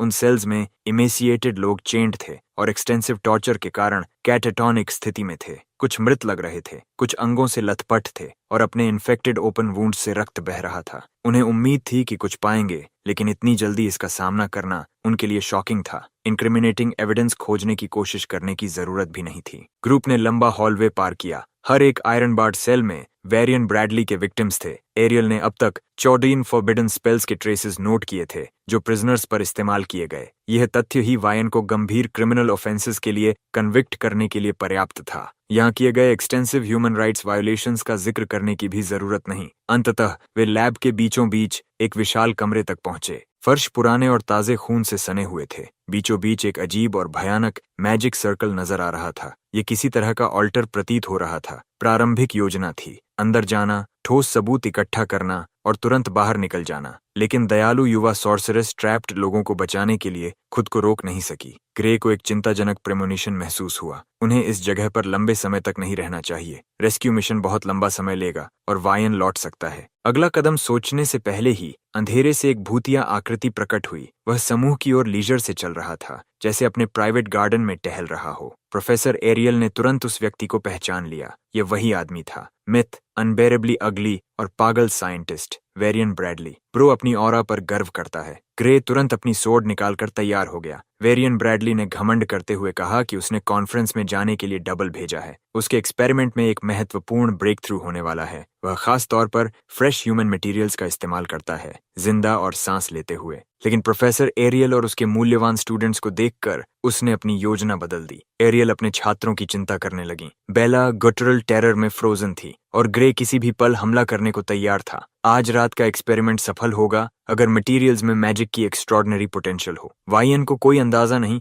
कि उन्होंने उसके छोटे हेल ऑन अर्थ के बारे में कैसे पता लगाया, लेकिन वह निश्चित है कि ये 3 कवर्ट तरीके से काम कर रहे हैं। इसका मतलब ये है कि उन्होंने किसी को कुछ नहीं बताया। अगर वे सभी अचानक गायब हो जाते हैं तो कोई नहीं जान पाएगा कि उन्हें कहाँ ढूंढना है। वियन का ट्विस्टेड मन उन्हें लैब रैट्स में बदलने के लिए बेचैन था ताकि उनके मैजिक पोटेंशियल का उपयोग किया जा सके। उसकी ग्रैंडियोस मोनोलॉग के बीच वियन ने देखा कि उसके डोम की ओर एक मैसिव फायरबॉल आ रही है। विस्फोट ने सूखी जगह को रोशन कर दिया। आश्चर्य की बात यह थी कि यह अटैक प्रोफेसर एरियल से नहीं आई, ये फ्यूचर ग्रेट सेज बेला अल्ब्राइट से आया। उसकी डिटर्मिन्ड एक्सप्रेशन देखकर लगता है कि उसका प्रारंभिक फियर गायब हो गया है। हालांकि इस कैलिबर का स्नीक अटैक पर्याप्त नहीं था। वेरियन ने समय रहते बैरियर से खुद को बचा लिया। फिर भी उसने लड़की की पोटेंशियल और निर्णय क्षमता की प्रशंसा की। उसने ऐसी एक्सेप्शनल टैलेंट की खोज एरियल की डिवाइन आई को एट्रीब्यूटेड किया। स्पेशल एडमिशंस क्लासेस पर उसने पहले ध्यान नहीं दिया था। शायद अब कंट्रोवर्शियल बैच के अन्य रिक्रूट्स पर ध्यान देना शुरू करे। फिर भी केवल एक एकेडमी स्टूडेंट द्वारा प्रोफेसर की असैसिनेशन असंभव थी। गैप